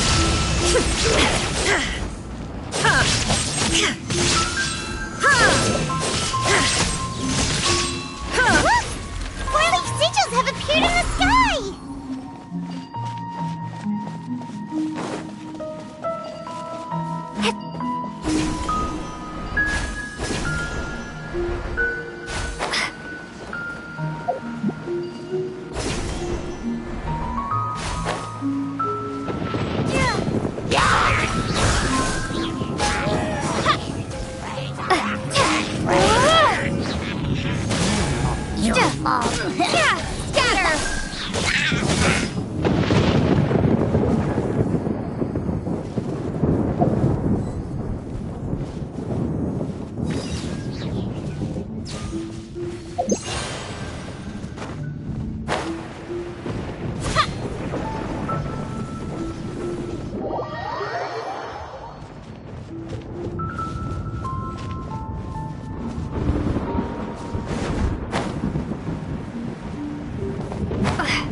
There is no escape!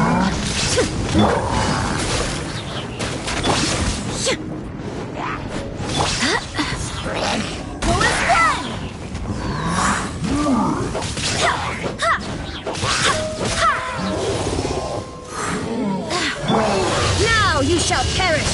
Shine down!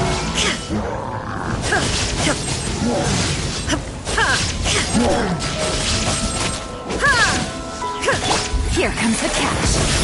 Illusion shattered! I swear by my sword!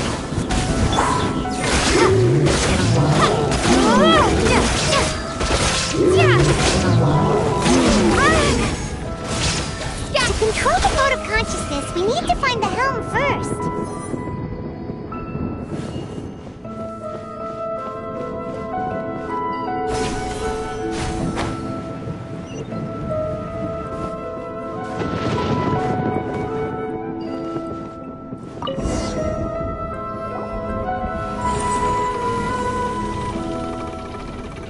We changed direction.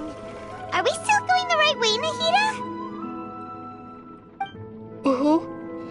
Judging from the current route, the boat of consciousness will soon take us out of here.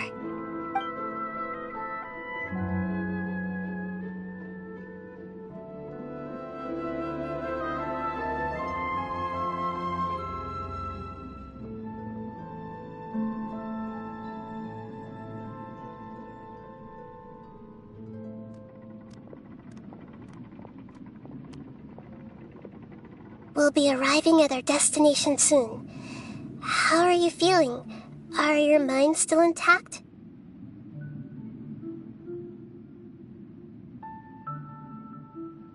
Huh? But everything's been completely normal for Paimon. Hopefully there won't be any more interruptions. This time, we should be able to meet Greater Lord Rukkhadevata. Are you saying you've never met Greater Lord Rukkhadevata before? No, it seems that my birth and her death took place at the same time.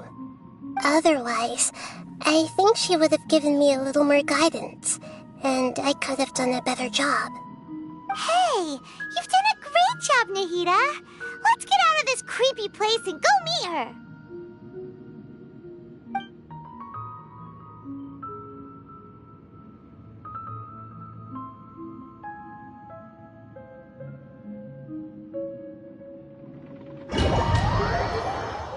So, is this the place you were talking about? The base of Irminsul?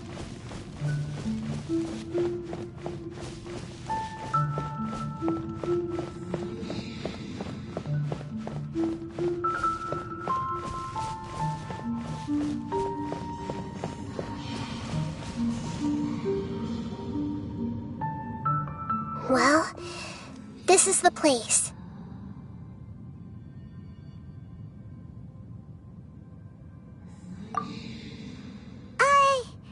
We're here to find Greater Lord Rukkhadevata, right?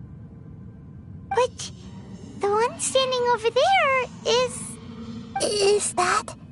me? She looks exactly like me.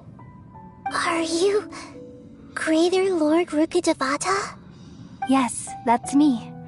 Are you surprised by my appearance?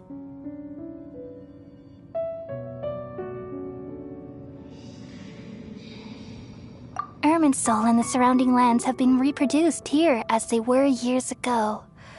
But this is just a realm of consciousness. We are manifestations of the same nature. Hence why we would appear exactly the same.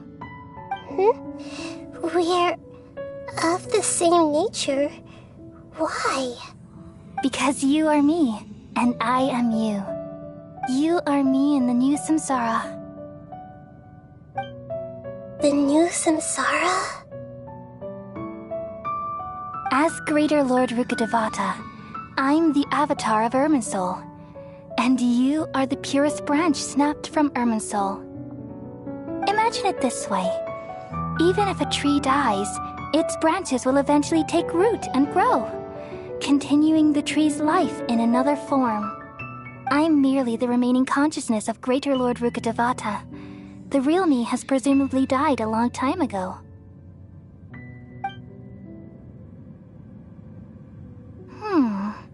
Judging from your appearance, I've probably been dead for 500 years. But you're finally here. My new self in the samsara.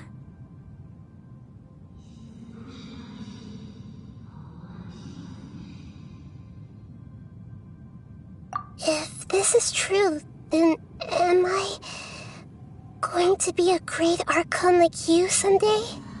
Though we share the same nature, our fates are bound to be different. All things have their own fate. When a branch grows into a mature tree, it won't be the same as the original tree. That's why fate is the ultimate knowledge, isn't it? That's a great insight. Yes, very good. It's also precisely why you won't become like me. Really? But perhaps you may become an even greater Archon than I. I already see a determination in you that I didn't possess in my time, and the future that it leads you to will be yours alone. Along with the blessings from your past experiences. Don't worry. The growth of wisdom is like that of a plant. You only need to wait quietly for the flower to bloom. Come to think of it, the sages never had the faintest inkling of the meaning of wisdom. Thank you. Nothing makes me happier than discovering that the Archon I always admired was in fact myself in another fate. It's so nice to speak with you, Greater Lord Rukkhadevata. I've always wanted to meet you. The feeling is mutual. From the moment I snapped the branch off Irminsul and created you, I've also looked forward to talking with you.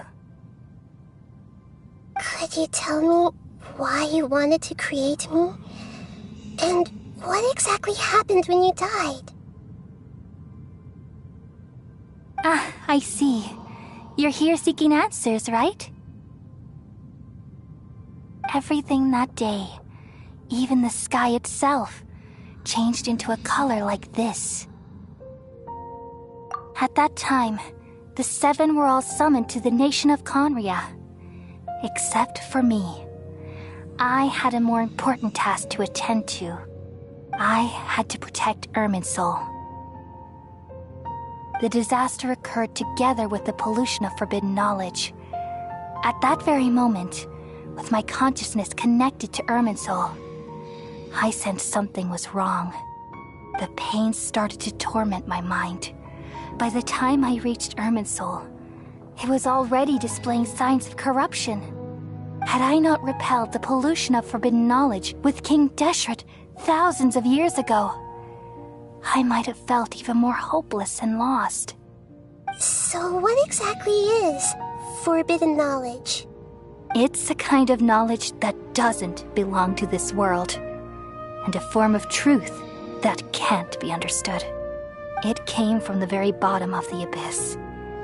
Even I could never understand it. The world is constantly rejecting it, leading to all kinds of bad phenomena. If we allow forbidden knowledge to pollute Irminsul, I'm afraid the entirety of Tevat could fall apart. So, there's knowledge that even the God of Wisdom can't understand? At that time, I knew I couldn't repel the forbidden knowledge with my strength alone. Which is why I created a device that compiled human wisdom and named it the Akasha. It's truly the world's most amazing invention. Thank you. For a long time, I thought dreams were the fruit of human wisdom. Though it was selfish to do so, I borrowed people's dreams using the Akasha. Then I compiled their wisdom and all of my own power. Well, did it work? Thanks to the wisdom of the people of Sumeru, almost all the forbidden knowledge was cleared from Irminsul. But things didn't go as smoothly as I thought. I had a terrible headache, which gave me an uneasy feeling. And then I remembered that my consciousness was also connected with Irminsul. It brought me knowledge and wisdom, but vile corruption as well. From the very beginning, my existence had been polluted by the forbidden knowledge. Oh no! How could that happen? I've experienced that pain in your consciousness. It must have been a horrible experience. Yes, but my feelings weren't important. The important thing was that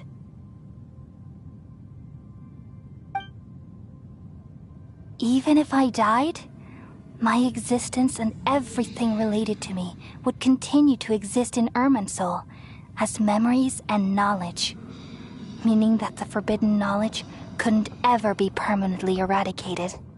And there's no way for me to eliminate myself. It would be a sort of paradox. So, I took the purest branch of Irminsul as my incarnation in the next samsara and left a trail of clues, all in hopes that you would come here and remove me and my pollution from Irminsul forever. Wait, no, I can't. So you realize what that implies? You are very smart indeed. Irminsul has all the knowledge and memories of this world. And as you've realized just now, removing me from Irminsul means I essentially will never have existed in this world.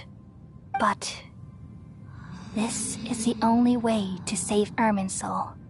People love you so much and they've missed you so much over the past 500 years. I am exactly the same.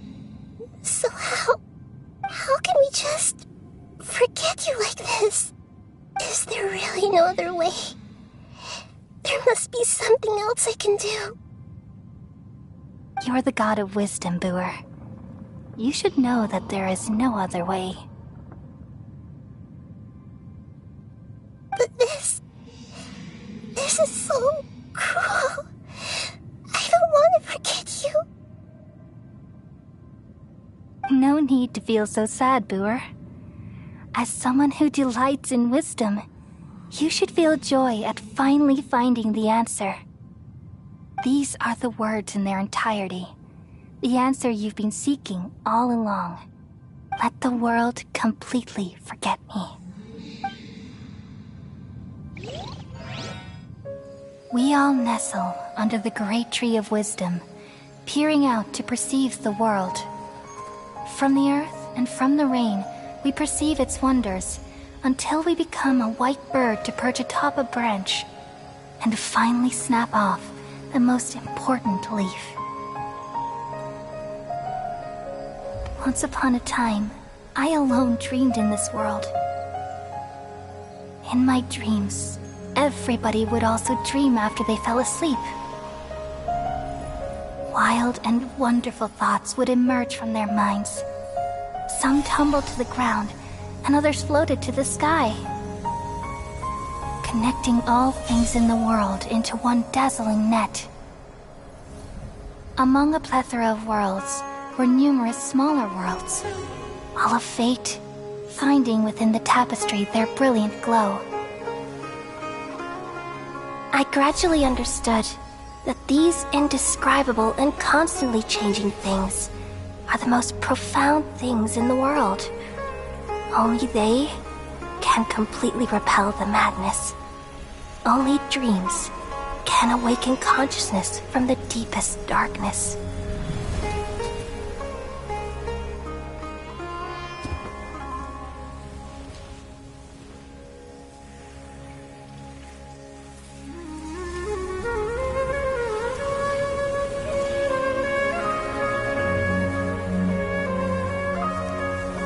I'm the one who posed this question, yet also the one who sought a solution.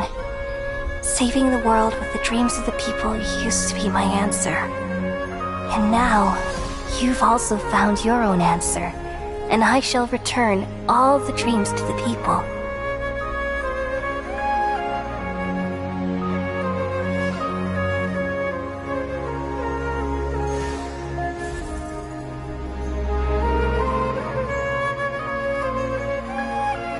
Goodbye, people of Sumeru. May you be blessed tonight with the sweetest of dreams.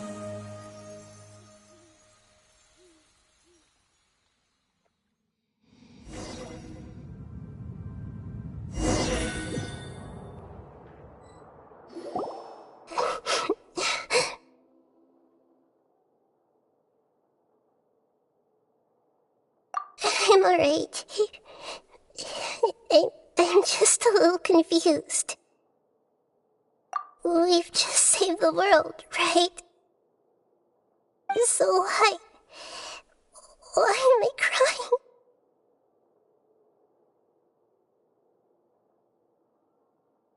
I don't know where this feeling inside of me is coming from, but I feel very sad.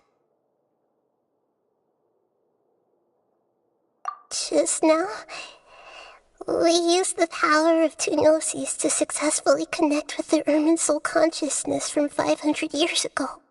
Then, we removed the remaining pollution from Merman soul.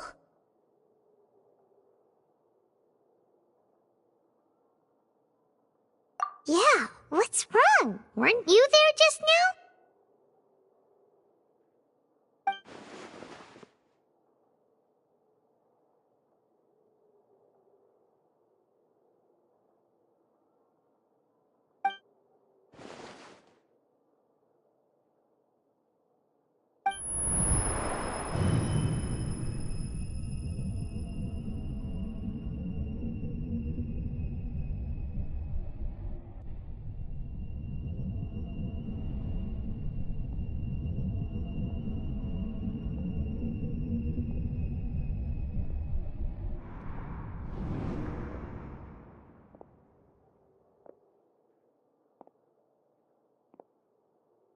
Huh?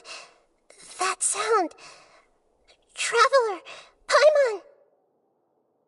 I've been waiting here far too long. But finally I have the chance to be alone with you. All the precious time I wasted has finally paid off. The doctor! What have you done? Just a type of sound wave that can quickly put defenseless people into a dream. As I expected, it doesn't have any effect on gods. This is the only thing of interest I found among the sage's research. I thought I'd take it for a little spin. Don't worry. I know you would never forgive me if I actually killed them. I'm here to negotiate with you. Naturally, I won't do anything dangerous that could potentially damage our relationship. Negotiate with me? I heard you had already left Sumeru. Why are you here again now? I left Sumeru, but I also stayed in Sumeru. Even the God of Wisdom is restricted by the habits of cognition. How disappointing. You mean there are many different versions of you in this world? An astute guess.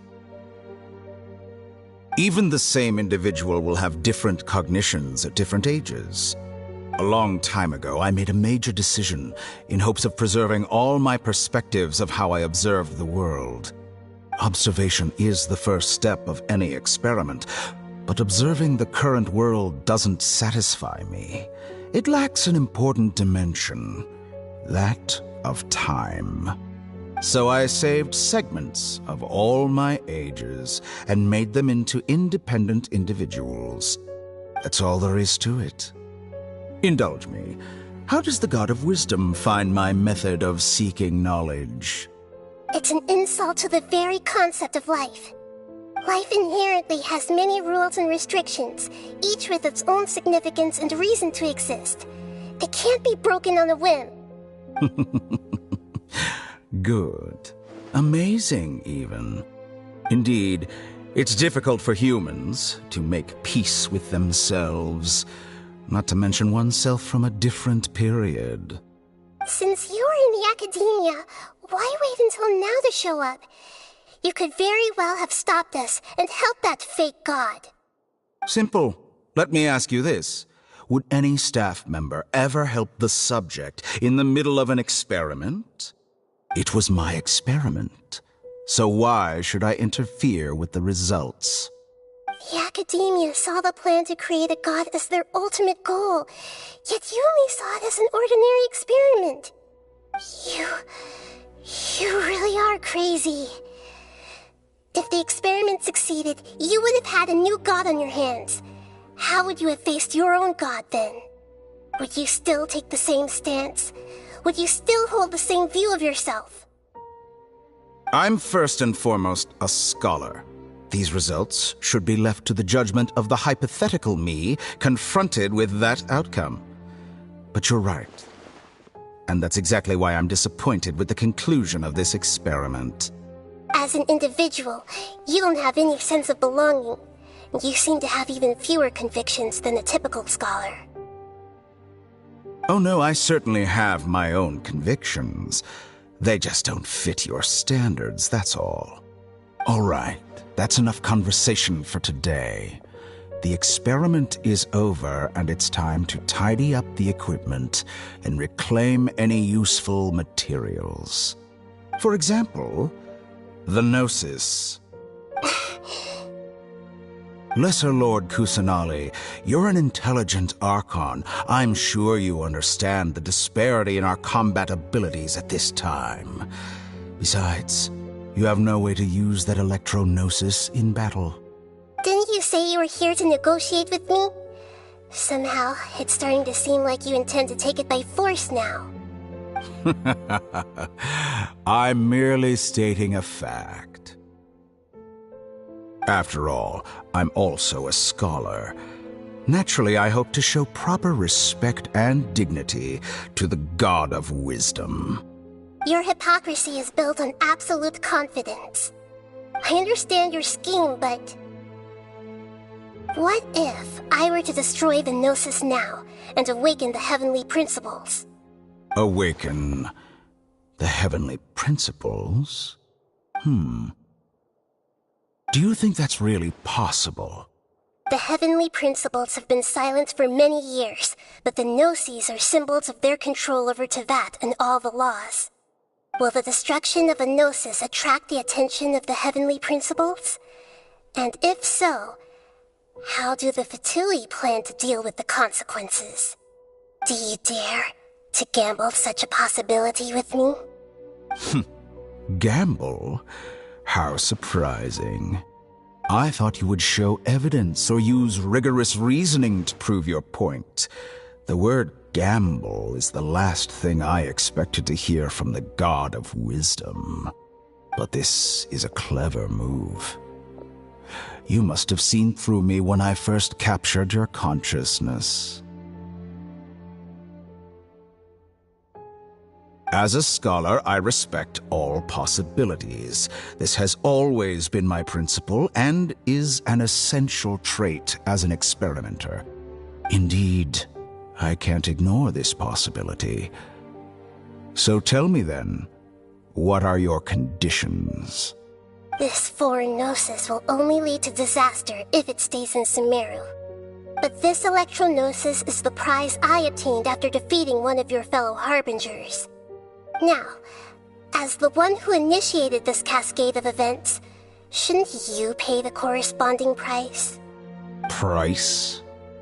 Interesting. What price would you have me pay? How about erasing all your other segments? So this is how you wish to restrict me, the most threatening opponent of the Nation of Wisdom. What you request of me is like plucking out the eyes I have placed in the dimension of time. Segments are extraordinarily difficult to make. They require extremely rare resources and enormous amounts of time and effort, requiring me to destroy them all here and now. Bravo. A suitably wise decision on your part. Yes, how very interesting. Can I assume that you have long been wary of me? Among all the versions of me, this segment you see now is the most selfish. If it weren't me, your idea wouldn't have worked. What did you see when you were imprisoned? You were observing me, and that's how you know I've long grown tired of their doubts and endless arguments. Like you said, it's difficult to make peace with yourself. Being as smart as you are, have you managed to do that? I see. If you think all those versions of me are worth a gnosis, then deal. You sure didn't hesitate much. Is the relationship between all the versions of you really that bad? I don't think there's any need to dwell on that. The surplus versions of me can be exchanged for a gnosis. Do you think anyone can offer themselves at a higher price? Besides, with my abilities, it's only a matter of time until I find better perspectives. Perhaps it's best to say, you're just temporarily ahead. But what I'd like to know is, how can you be sure that I've really erased them? I can see your remaining honesty.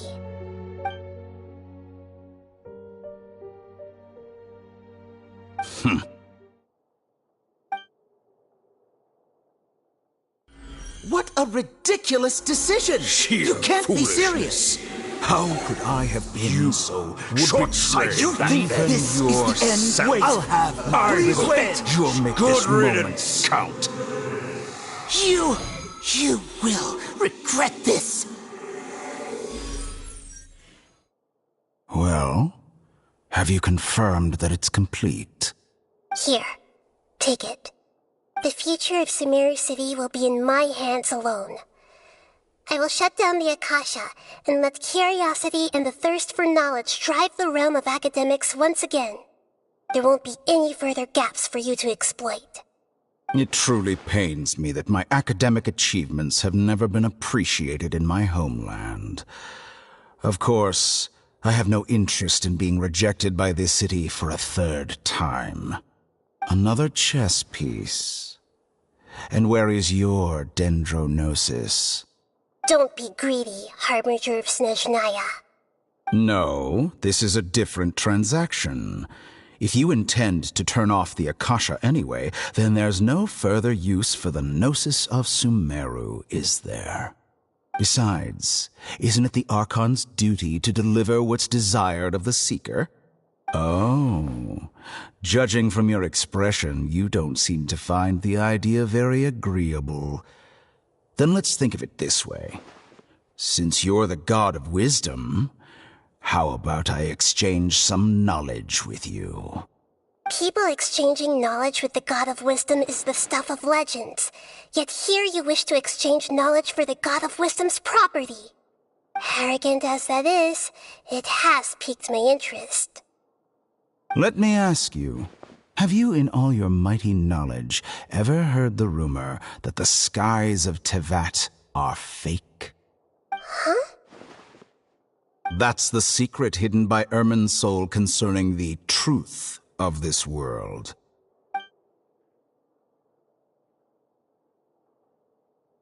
Once I finish telling you about this, it will be time for me to say goodbye. With negotiations, we've all gotten what we wanted. I'm very glad I got to meet you like this.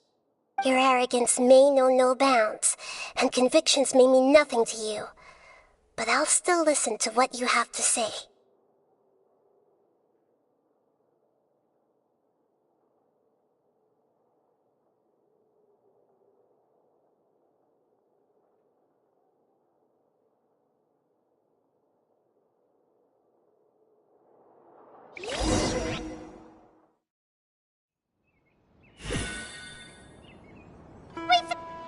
Together! Okay, wake her up.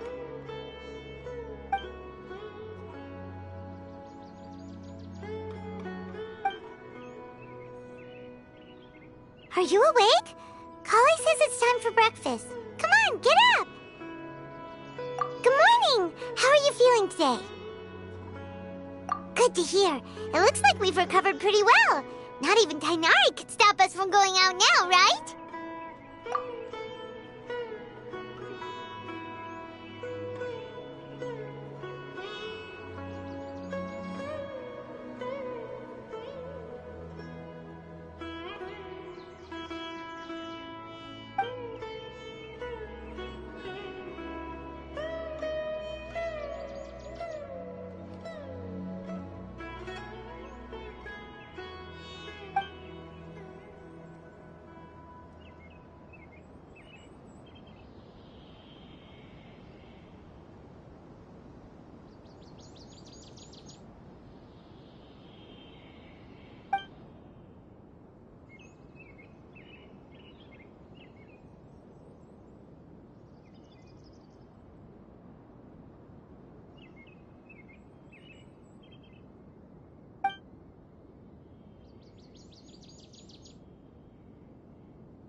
Traveler, let's go!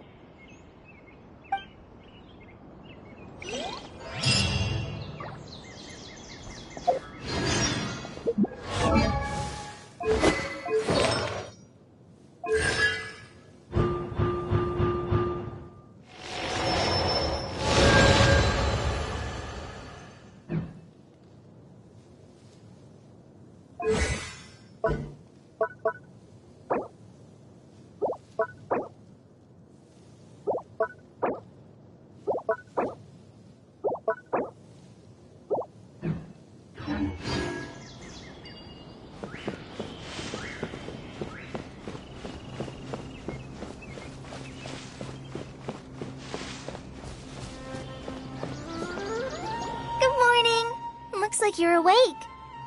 Yep, yep. I prepared some breakfast today. Please have a taste.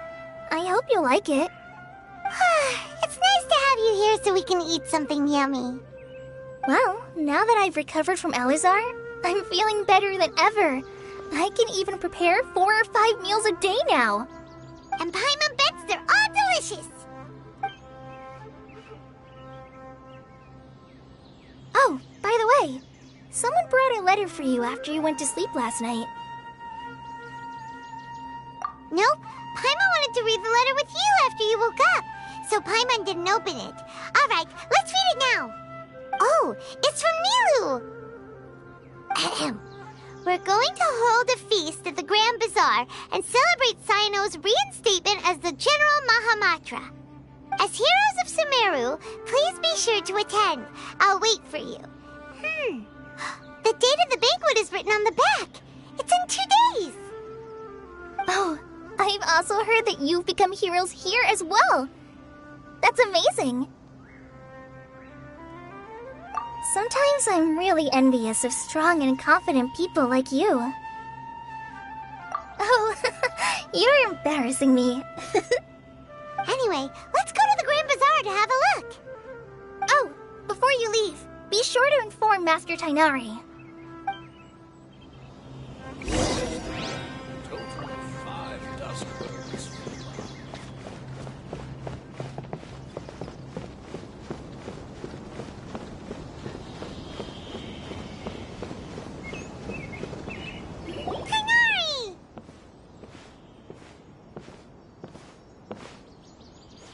Ah, good morning.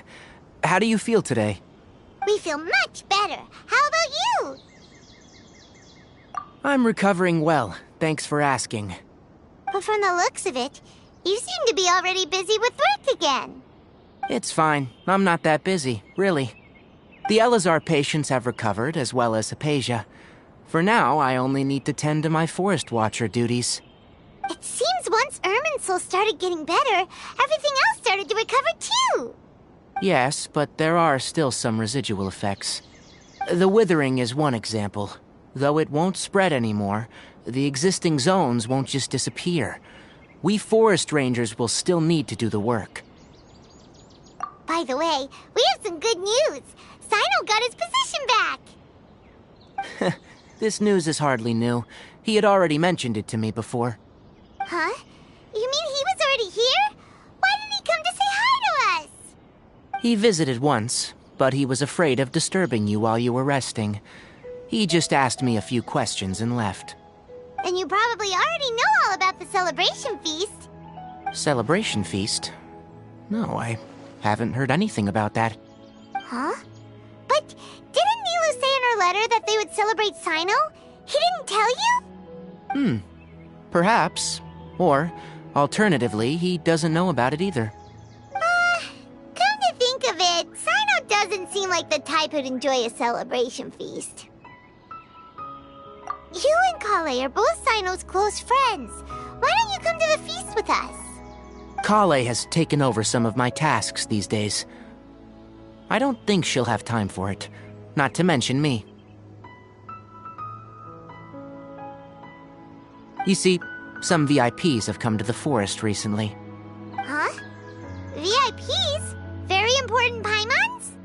Well, technically speaking, they are former VIPs. The sages involved in recent incidents have begun their training in the Avidia Forest, and the people they had previously imprisoned have all been released. Huh? Yes, he's a little weak, but he isn't injured and his condition is stable. Lesser Lord Kusanali, in her boundless mercy, has decided to spare Azar and the other wrongdoers. Supposedly, they were ashamed of their shallow ideologies, and have decided to dedicate the rest of their lives to cultivating wisdom in the Avidia Forest. When they learned that Lesser Lord Kusanali had defeated the Balladeer and saved Irminsul, they were shocked at first, but also became happy, feeling that the sacred light guiding them on the path of discovering wisdom had begun to shine once again. As a result, work has increased for the forest rangers. That sounds really exhausting. There's nothing we can do, really. But that's another topic. Back to the matter at hand. Are you two planning to head out? Ah, right! We're here to request permission to head out. Would that be okay? You've recovered well. You may go. But be careful. Yay! Will do!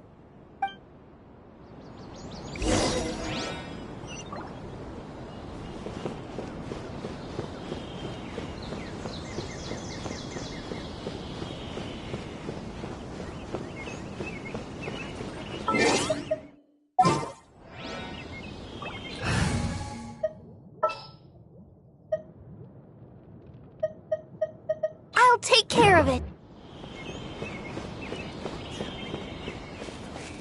Good. There isn't a single one missing.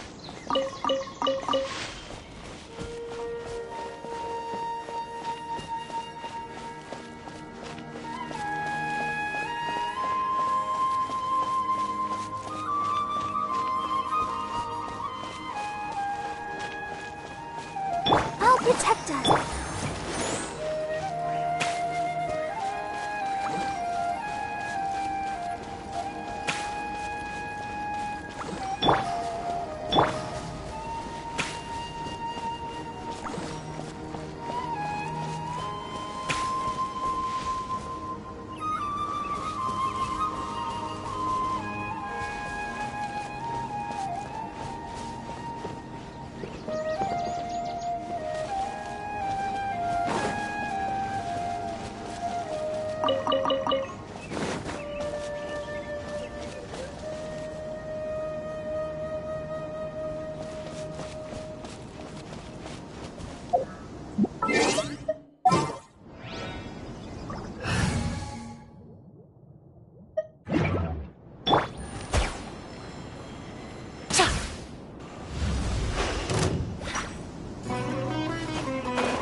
Quietly now.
Well, there won't be any problems if the feast starts at that time.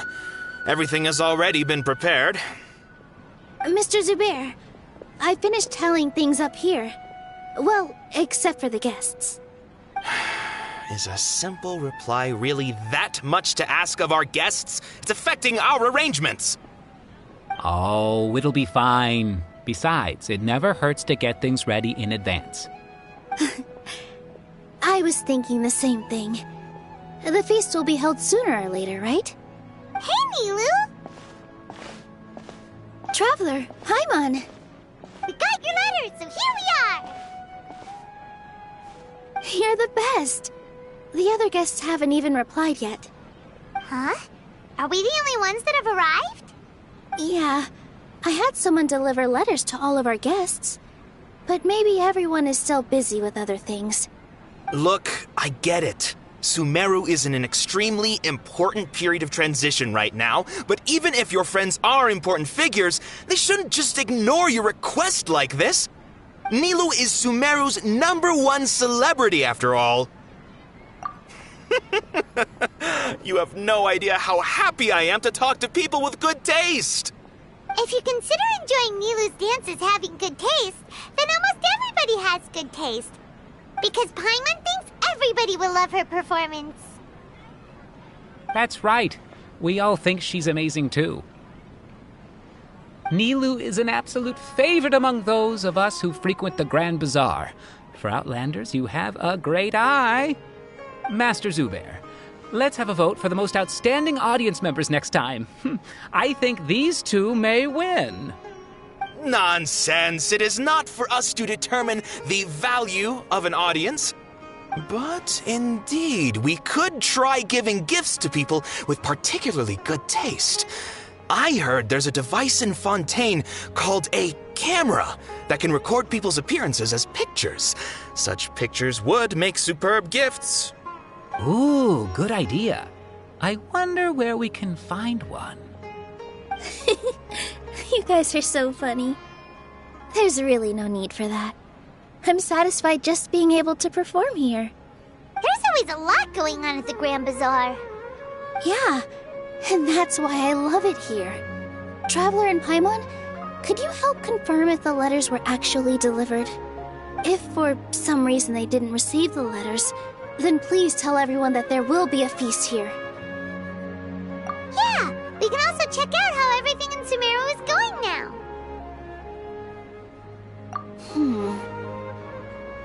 When I wrote the letters, I heard that Dia was in Port Ormos, and Alhaitham was at the Academia. As for Sino, we've only heard that he appears at the Academia from time to time. I'm not too sure about Rahman's whereabouts. My guess is that he's with Dia. As for Dunyarzad, I just hope she's feeling better. I sent her a letter, but I was afraid of disturbing her. If you have time, please ask about her for me. Okay, got it. Let's go, Traveler.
We haven't seen Alhaitham anywhere. Let's ask that person over there.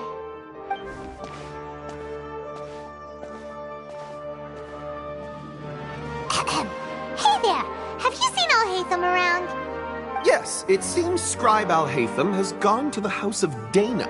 You should be able to find him there. But you're already the second group of people I've seen looking for him today. He must be quite the busy man. Oh? Who else was looking for him? Mr. Cavey was just here asking about him. You wouldn't believe how terrible their relationship is. And now you two are here. Don't tell me everyone's here looking for gossip about the sages.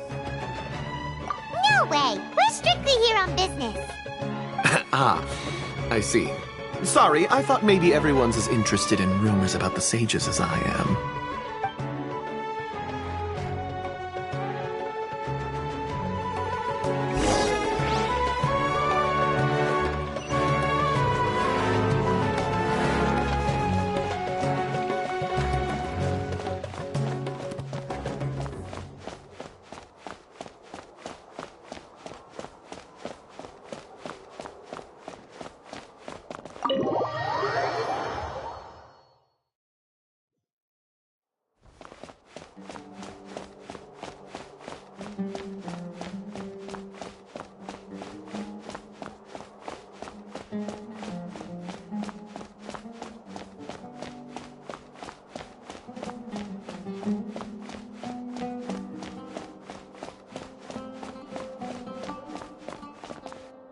Alhaitham should be around here somewhere, right?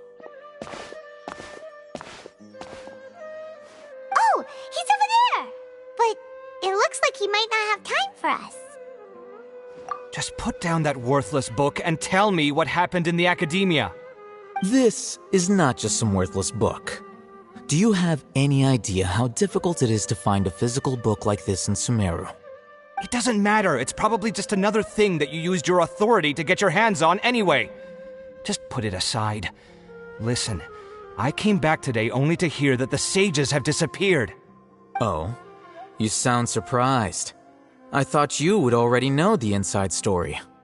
Would I be here asking you if I knew? You're the scribe, not me. So just tell me what you know already. Well, I almost became a sage. Huh? Oh, don't sound too surprised now. You're the renowned Kaveh, light of the Ksharawar. Besides, as a master builder and craftsman, chances are you'll be appointed as a sage too. Why do I feel like you don't really mean it? Huh. What makes you say that? Why would you question my heartfelt sincerity? Maybe it's because you've never said anything good about me before. Yeah, well, I share a similar sentiment, and anyone who knows you as well as I do would surely do the same. Oh, you... See? This is why I hate discussing anything with you. Your ridiculous and arrogant attitude always gets in the way. It seems that you really can't stand my personality. Ha! What was your first clue? Well, then you might as well move out of my house. Are you threatening me? Stooping to a new low, I see. Ugh, and don't change the subject. You, a sage? What a joke. The Academia might as well just close tomorrow. Are they having a fight?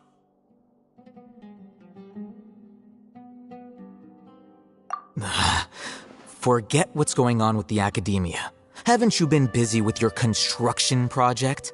Tell me, when are you going to build yourself a mansion? Don't get me started. I get angry just thinking about it. So, what great building did our master architect work on this time? Like I need to tell you. Keep your nose out of my business. No, I think we deserve to know. Where were you when Sumeru needed you most?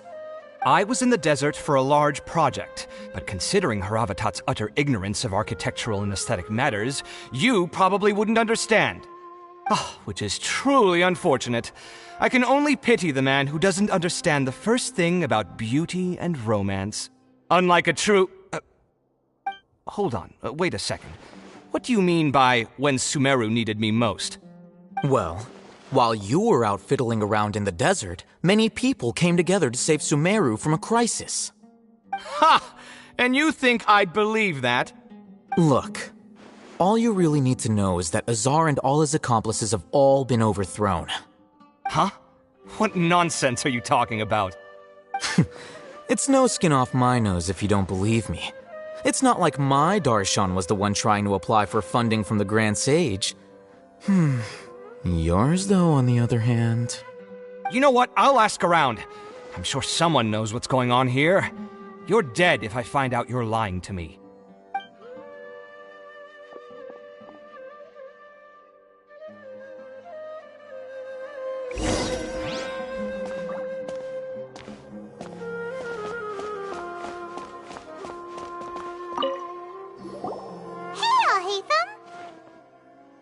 Oh, it's you two. What's the matter? We're running some errands for Nilou. Have you received her letter? Letter? Nilou said she sent out a letter inviting everyone to a celebration feast in 2 days at the Grand Bazaar. We'll also be celebrating Zaino's reinstatement as General Mahamatra. If she addressed the letter to all Hatham of the Academia, then the letter should have gone to my office. I've been busy these days, so I haven't had time to check for any new mail at my office. I only now have some free time to attend to personal matters. Have you always been so busy with your work? Of course not. I'm only busy these days because several sages have been dismissed recently and the whole Academia was practically turned upside down. Kainari told us they all went to train in the Avidia Forest. Apparently they will spend the rest of their lives there. That is already the best possible ending for the likes of them. 4 of the 6 great sages were possessed by their desire for power and attempted to create a new god. In order to pull it off, they even imprisoned the other 2 rational sages. To imagine such things could take place in the Academia. I don't know where to begin. Yeah, you're right. Huh. Feels kinda strange to hear them called that after all this time. But then again, the 6 great schools sounded pretty impressive too. Yes, at least that's how they're supposed to sound. It's said that when the Academia was first founded, the Dendro Archon herself established the 6 great schools, each representing one of the 6 different types of wisdom. Numerous Darshans have sprung up and faded. Only the 6 Darshans attaching themselves to the 6 great schools have stood the test of time and obtained permanent seats in the Academia. Now, the 6 Darshans are nearly synonymous with the 6 great schools, and the leaders selected for the schools are the 6 great sages. Among the 6 great sages, there is one central leader, the Grand Sage. Unfortunately, only the sages from Vahumana and Amorta remain now. They were imprisoned for opposing Azar and were only rescued after Azar's downfall. So who's managing things in the other 4 schools now? Do they need to find someone new? Yes. Normally, new sages are selected based on a strict set of criteria. Oh, didn't you just say something about becoming a sage? If they pick you, then we'd have a huge connection in Sumeru. Yes, about that. You didn't let me finish my sentence. The person in charge of personnel affairs nominated me to be the Grand Sage in place of Azar and help Lesser Lord Kusanali manage the academia. But I refused. Huh? But why? Ugh, can't you be a little more ambitious? I'm not even interested in being one of the 6 great sages. Like I said before, I don't like being a leader. Oh, all right. So are you busy these days trying to find others to take the job? That's not my job either. I'm only responsible for handling important affairs within the academia before the new sages take office.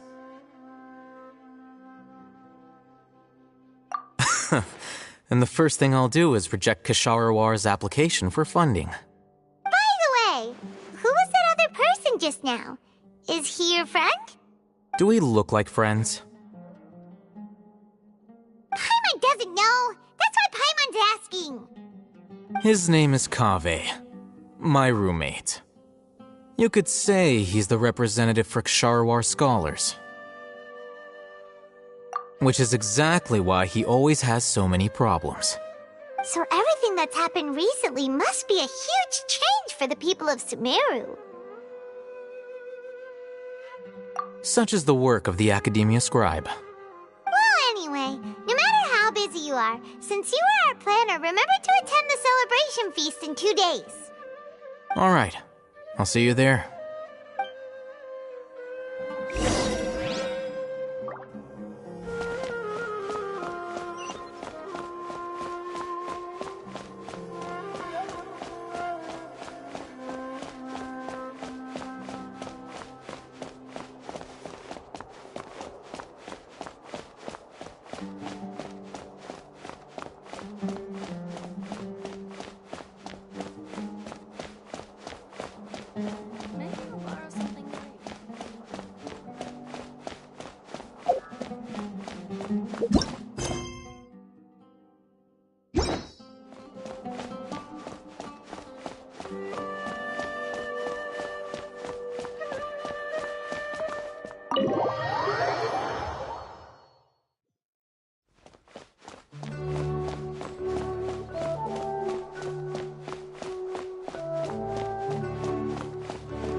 There's no escape!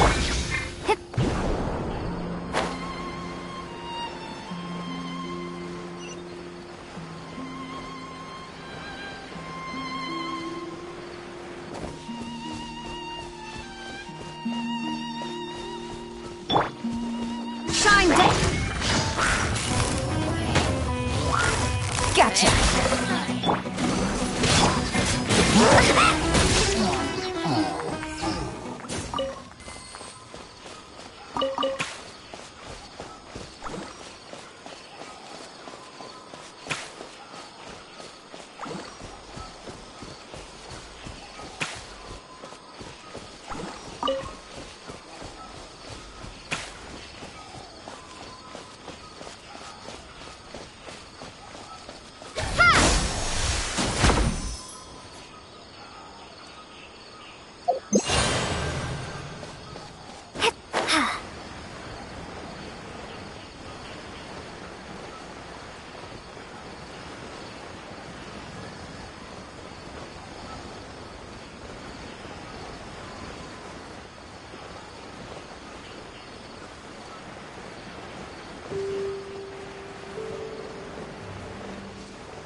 This is Port Ormos. Now where could... Is that Paimon I hear? Huh? Oh, it's been a while. How are you doing? Dunyarzad! It's been so long since we've seen you! I'm doing well. I can go as far as saying I have never been happier in my entire life. I don't know if you've heard, but Elazar has completely disappeared, and all the patients have recovered. You kidding? Knowing them and the connections they've got, I'm sure they've heard about it. Yeah! That's right. My lady is feeling better now, so I'm accompanying her for a walk. Why do you still call me that, Dia? You've already informed my father of your resignation. I guess I'm just used to calling you my lady. Old habits die hard. Resignation? You mean you're quitting? Yeah, I might start losing my edge if I keep being a bodyguard for the Homayanis. You know that my parents and I are fond of you, and that we appreciate you very much. It wouldn't be a problem if you wish to continue to be our bodyguard. I'm not a woman that's easily persuaded. You should know that by now, my lady. When I took this job, I had already decided that I'd quit as soon as you'd recovered. It's time for me to get back out there and chase that horizon. So what are you gonna do now if you're not gonna be a bodyguard anymore? I want to take a risky job and put my body to the test again. Huh? But we literally just finished one of the most dangerous jobs ever. Are you getting bored already? I know. If I hadn't joined in that plan with you, I wouldn't have come up with this idea. I guess I still get fired up by that feeling of going all out in a fight. It made me realize that I'm still a mercenary through and through. Life is short, and I'm happy that I got to be a part of that operation. But the whole thing also made me realize that there are still many problems in Sumeru. And as a desert dweller, I'm still not completely ready to settle down on this side of the wall. Well, I remember a friend had someone bring you a message. You mean I'll hate them? I didn't expect him to still remember that. I thought he was joking. We just came from talking with Alhaitham at the Academia.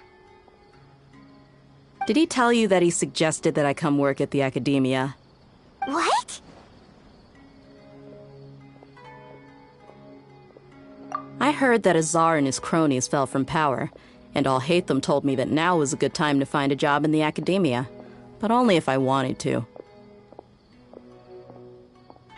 Whoa. Paimon can't see you being anything other than a mercenary.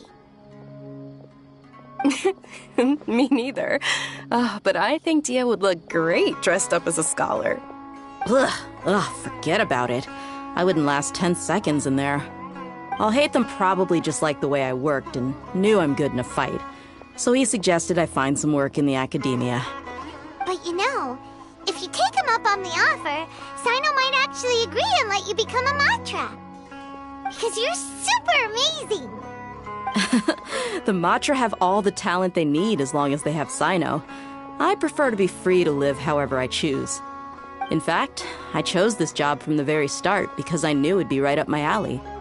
Even if being a mercenary means facing all kinds of danger. A lion has to return to the wild sooner or later. If anything, being your bodyguard has been unfamiliar territory for me. I don't want to see you go, but I'll respect your decision. I'm glad to hear you say that. Come on, no need for the sad face. It's not like we'll never meet again. Once the whole Dendro Archon thing is settled, everything in Sumeru will take a turn for the better. That makes me happy too. But a peaceful society will probably mean less demand for mercenaries like me. Before long, we'll be a dying breed. So I'd better get to work while I still can. Huh? But wait a second! You make it sound like you're leaving now! Well, no, not yet at least. I promised my lady I'd stick around until next week. So, have you been in Port Ormos this entire time? We were wondering if you had received a letter from Nilu. Oh, did Nilu write to us? She heard that you were seen in Port Ormos, so she sent the letter here. Huh. It was probably sent to the inn that we're staying at. My lady has been very energetic lately and keeps taking me on hikes, staying out even into the night. By the time we get back, the receptionist is usually off napping on the job. Right, and we tend to leave quite early in the morning, so the old man on duty is also usually dozing off. So what it really sounds like is that the person on duty is always asleep. I bet the letter's at the reception desk. I'll go check later. No wonder there wasn't a reply. You never received the letter. Good thing Nilu asked us to come and check on that.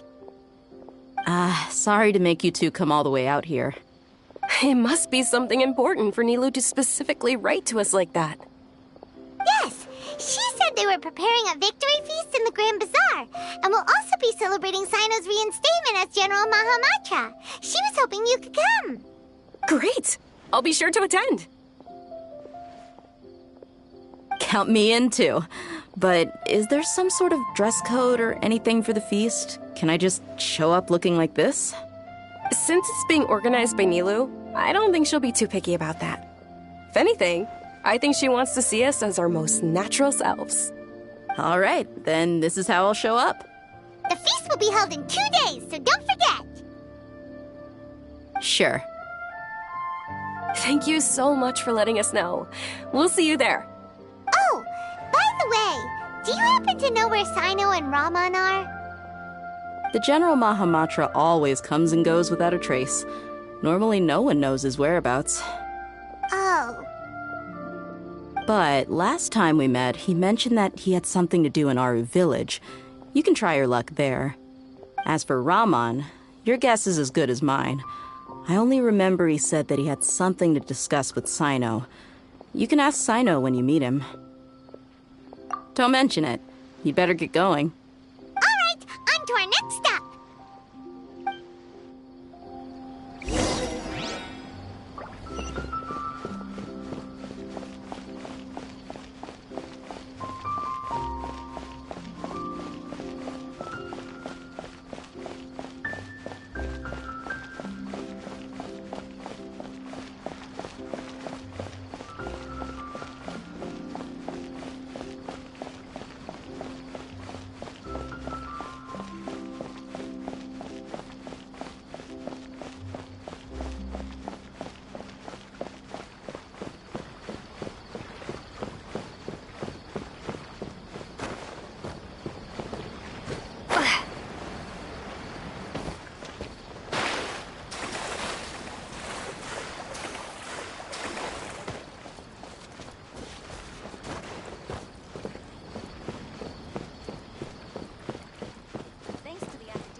Later. How about we explore the area ahead of us later? How about we explore the area ahead of us later? How about we explore the area ahead of us later? How about we explore the area ahead of us later? How about we explore the area ahead of us later?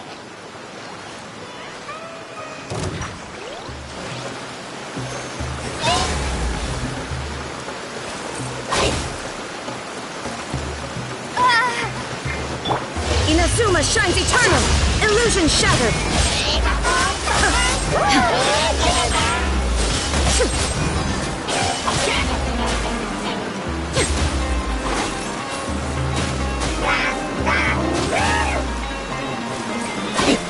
Ready, steady, go!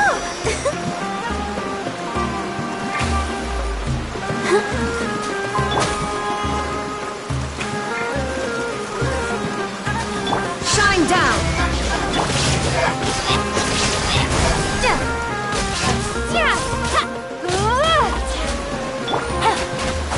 Game's up. Fun's over.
Can I go catch up on...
What is the situation? Are you going to hold a festival? Illusion shattered! A festive reprise!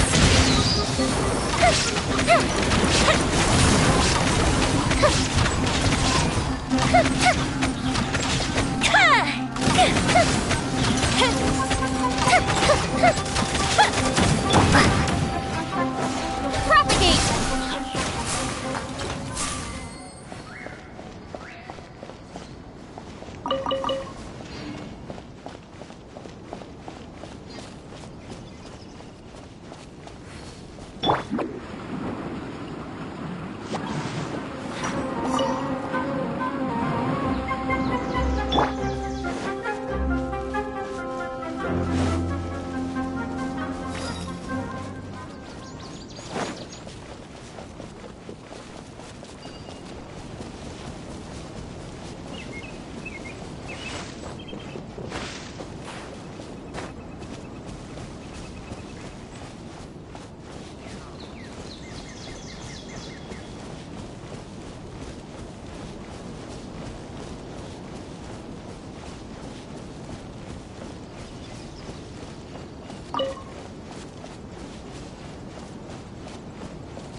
It's been a while since we last visited Aru Village.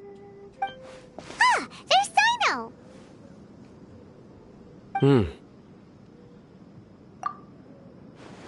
What brings you here? We recovered well, and Tighnari agreed to let us leave, so now we're out and about again. It seems Gandharvaville's medical treatment is still as good as ever. And Tighnari is recovering well, too. That's good to hear. Yeah, you're the one who brought us to him when we lost consciousness, right? Thanks for that. You're welcome. Tighnari has excellent medical skills, and Kale is quite attentive. It was the best place for you. But why are you just standing here like a dead tree? I'm meeting some people. Oh, you mean Candace? I've already talked with Candace and the village chief. They're still at the usual place. You can go there if you'd like to see them. But you know one of the people I'm meeting as well. Oh, by King Deshret's blessing, my friend suddenly appears in the desert. Don't tell me you've run into trouble and need us to help now. Roman! And... huh? Sataria? Oh, you know me? Oh, well, you're pretty famous in the academia. Don't worry, these are our friends. No need to be so guarded. I see. I'm doing well. Many good things have happened recently. Same here. Really, I feel that my whole life has started to shine after suddenly finding a new direction. to tell us everything. Yeah, you go ahead.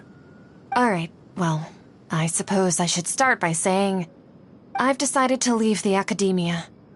What?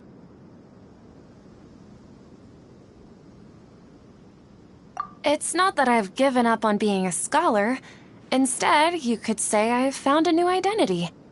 I will no longer pursue research like a typical scholar, but I have not completely given up on my relationship to knowledge either. I can see what you're saying now. What do you mean? I plan to leave the academia and return to teach here in the desert.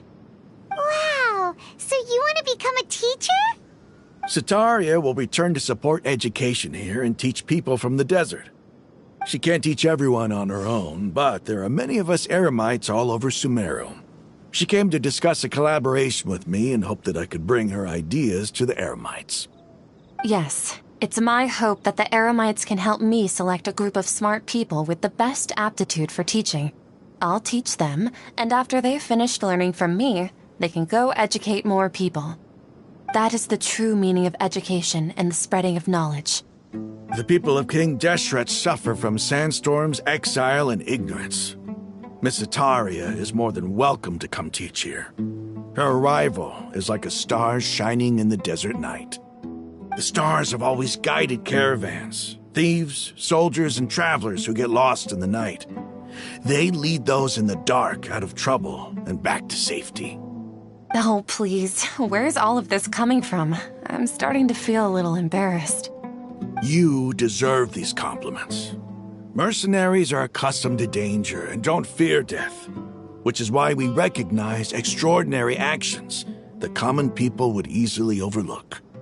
Sataria's idea will bring much good to many people. At first, I feared it was destined to fail. Everyone knows that the academia doesn't allow scholars to teach in the desert without permission. As you know, all knowledge is under their surveillance and control, and very few desert dwellers are as lucky as me.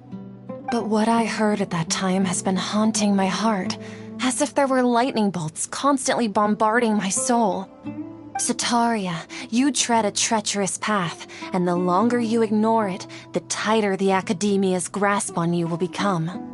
Sataria, why haven't you gone home? Never forget that the desert that belongs to you lies elsewhere. Miss. These words sparked something in me, and I knew that I had to bring something back to my people after going home. I gathered up the courage to approach the Grand Sage, only to find that he was no longer at the academia. Lord Sino told me that Azar didn't belong there anymore. Azar has received much-needed punishment. Though, if you ask me, it may have been too light. You probably have already heard. Lord Sino helped me obtain permission to leave the academia for the desert, and accompanied me here to discuss collaboration with members of the Eremites. My plan was able to go smoothly thanks to him and Rahman. You're all doing so much for the desert. Aside from that, I also have some other business to discuss with Sino. Lesser Lord Kusanali has allocated many resources to support and develop the desert. I've done some business for her, and part of it required the assistance of the Eremites. I applied for a few batches of educational materials from the academia, and sent them to several groups in the desert, as instructed by Lesser Lord Kusanali. I believe the people will make good use of them. That's exactly what the people here need. Physical books and other related items. If it weren't for Sino and Lesser Lord Kusanali, I'm afraid we'd never be able to get our hands on them. Apart from this, the academia is also recruiting scholars that are willing to teach in the desert. I'll let you and Sataria know as soon as I have any more news. We must be persistent about this, and maintain these resources to ensure long-term effectiveness. This is the first time in hundreds of years we've had a glimmer of hope. I think this may be the turning point for the desert. Remember these words. Here lies our faithful priest, Kasala. His wisdom is a miracle among the people, deserving of high praise and admiration. I hope people with wisdom like that priest will rise again among the desert dwellers. then we'll once again see the wisdom and glory that once shook the world. Enough about us. Are you here to discuss some business too? No, not at all. We're actually here on behalf of Nilu. Nilu wanted to write to everyone, but she wasn't sure where the letters should be sent, so she asked us to come find everyone personally. A celebration feast will be held in 2 days at the Grand Bazaar. She hopes that all of you will be able to attend. At the feast, we'll also be celebrating Sino's reinstatement as General Mahamatra. Although, judging from your appearance, it seems you've already been reinstated. Paimon thought you would only start working for the Academia after the feast. Celebration? Feast? It's the first I've heard of it. Tighnari was right. He really didn't know. This feast is for you, Sino. Sounds to me like you'll have to be there. It's rare to see that kind of expression from Lord Sino. You must not like feasts very much. No, not really. But I'll go. Well, I still have a lot to handle here. Besides, I need to look after Miss Sataria in the desert, so I'll have to pass. I'm afraid I won't be able to join you. Although, if you'd be so kind, please give a message to Miss Nilu for me. The message is, I'm sorry for how I treated you before, but now I understand the beauty of your dance. It's like a light shining in the sky. You and the art you symbolize are not only beautiful, but also lively and powerful, so much so that it was prohibited. Please keep dancing, and someday I'll be able to appreciate your art in person. Okay, we've got all that down. Our job here is complete as well. Oh, Sino, remember, party's in 2 days. Make sure you're there. Got it.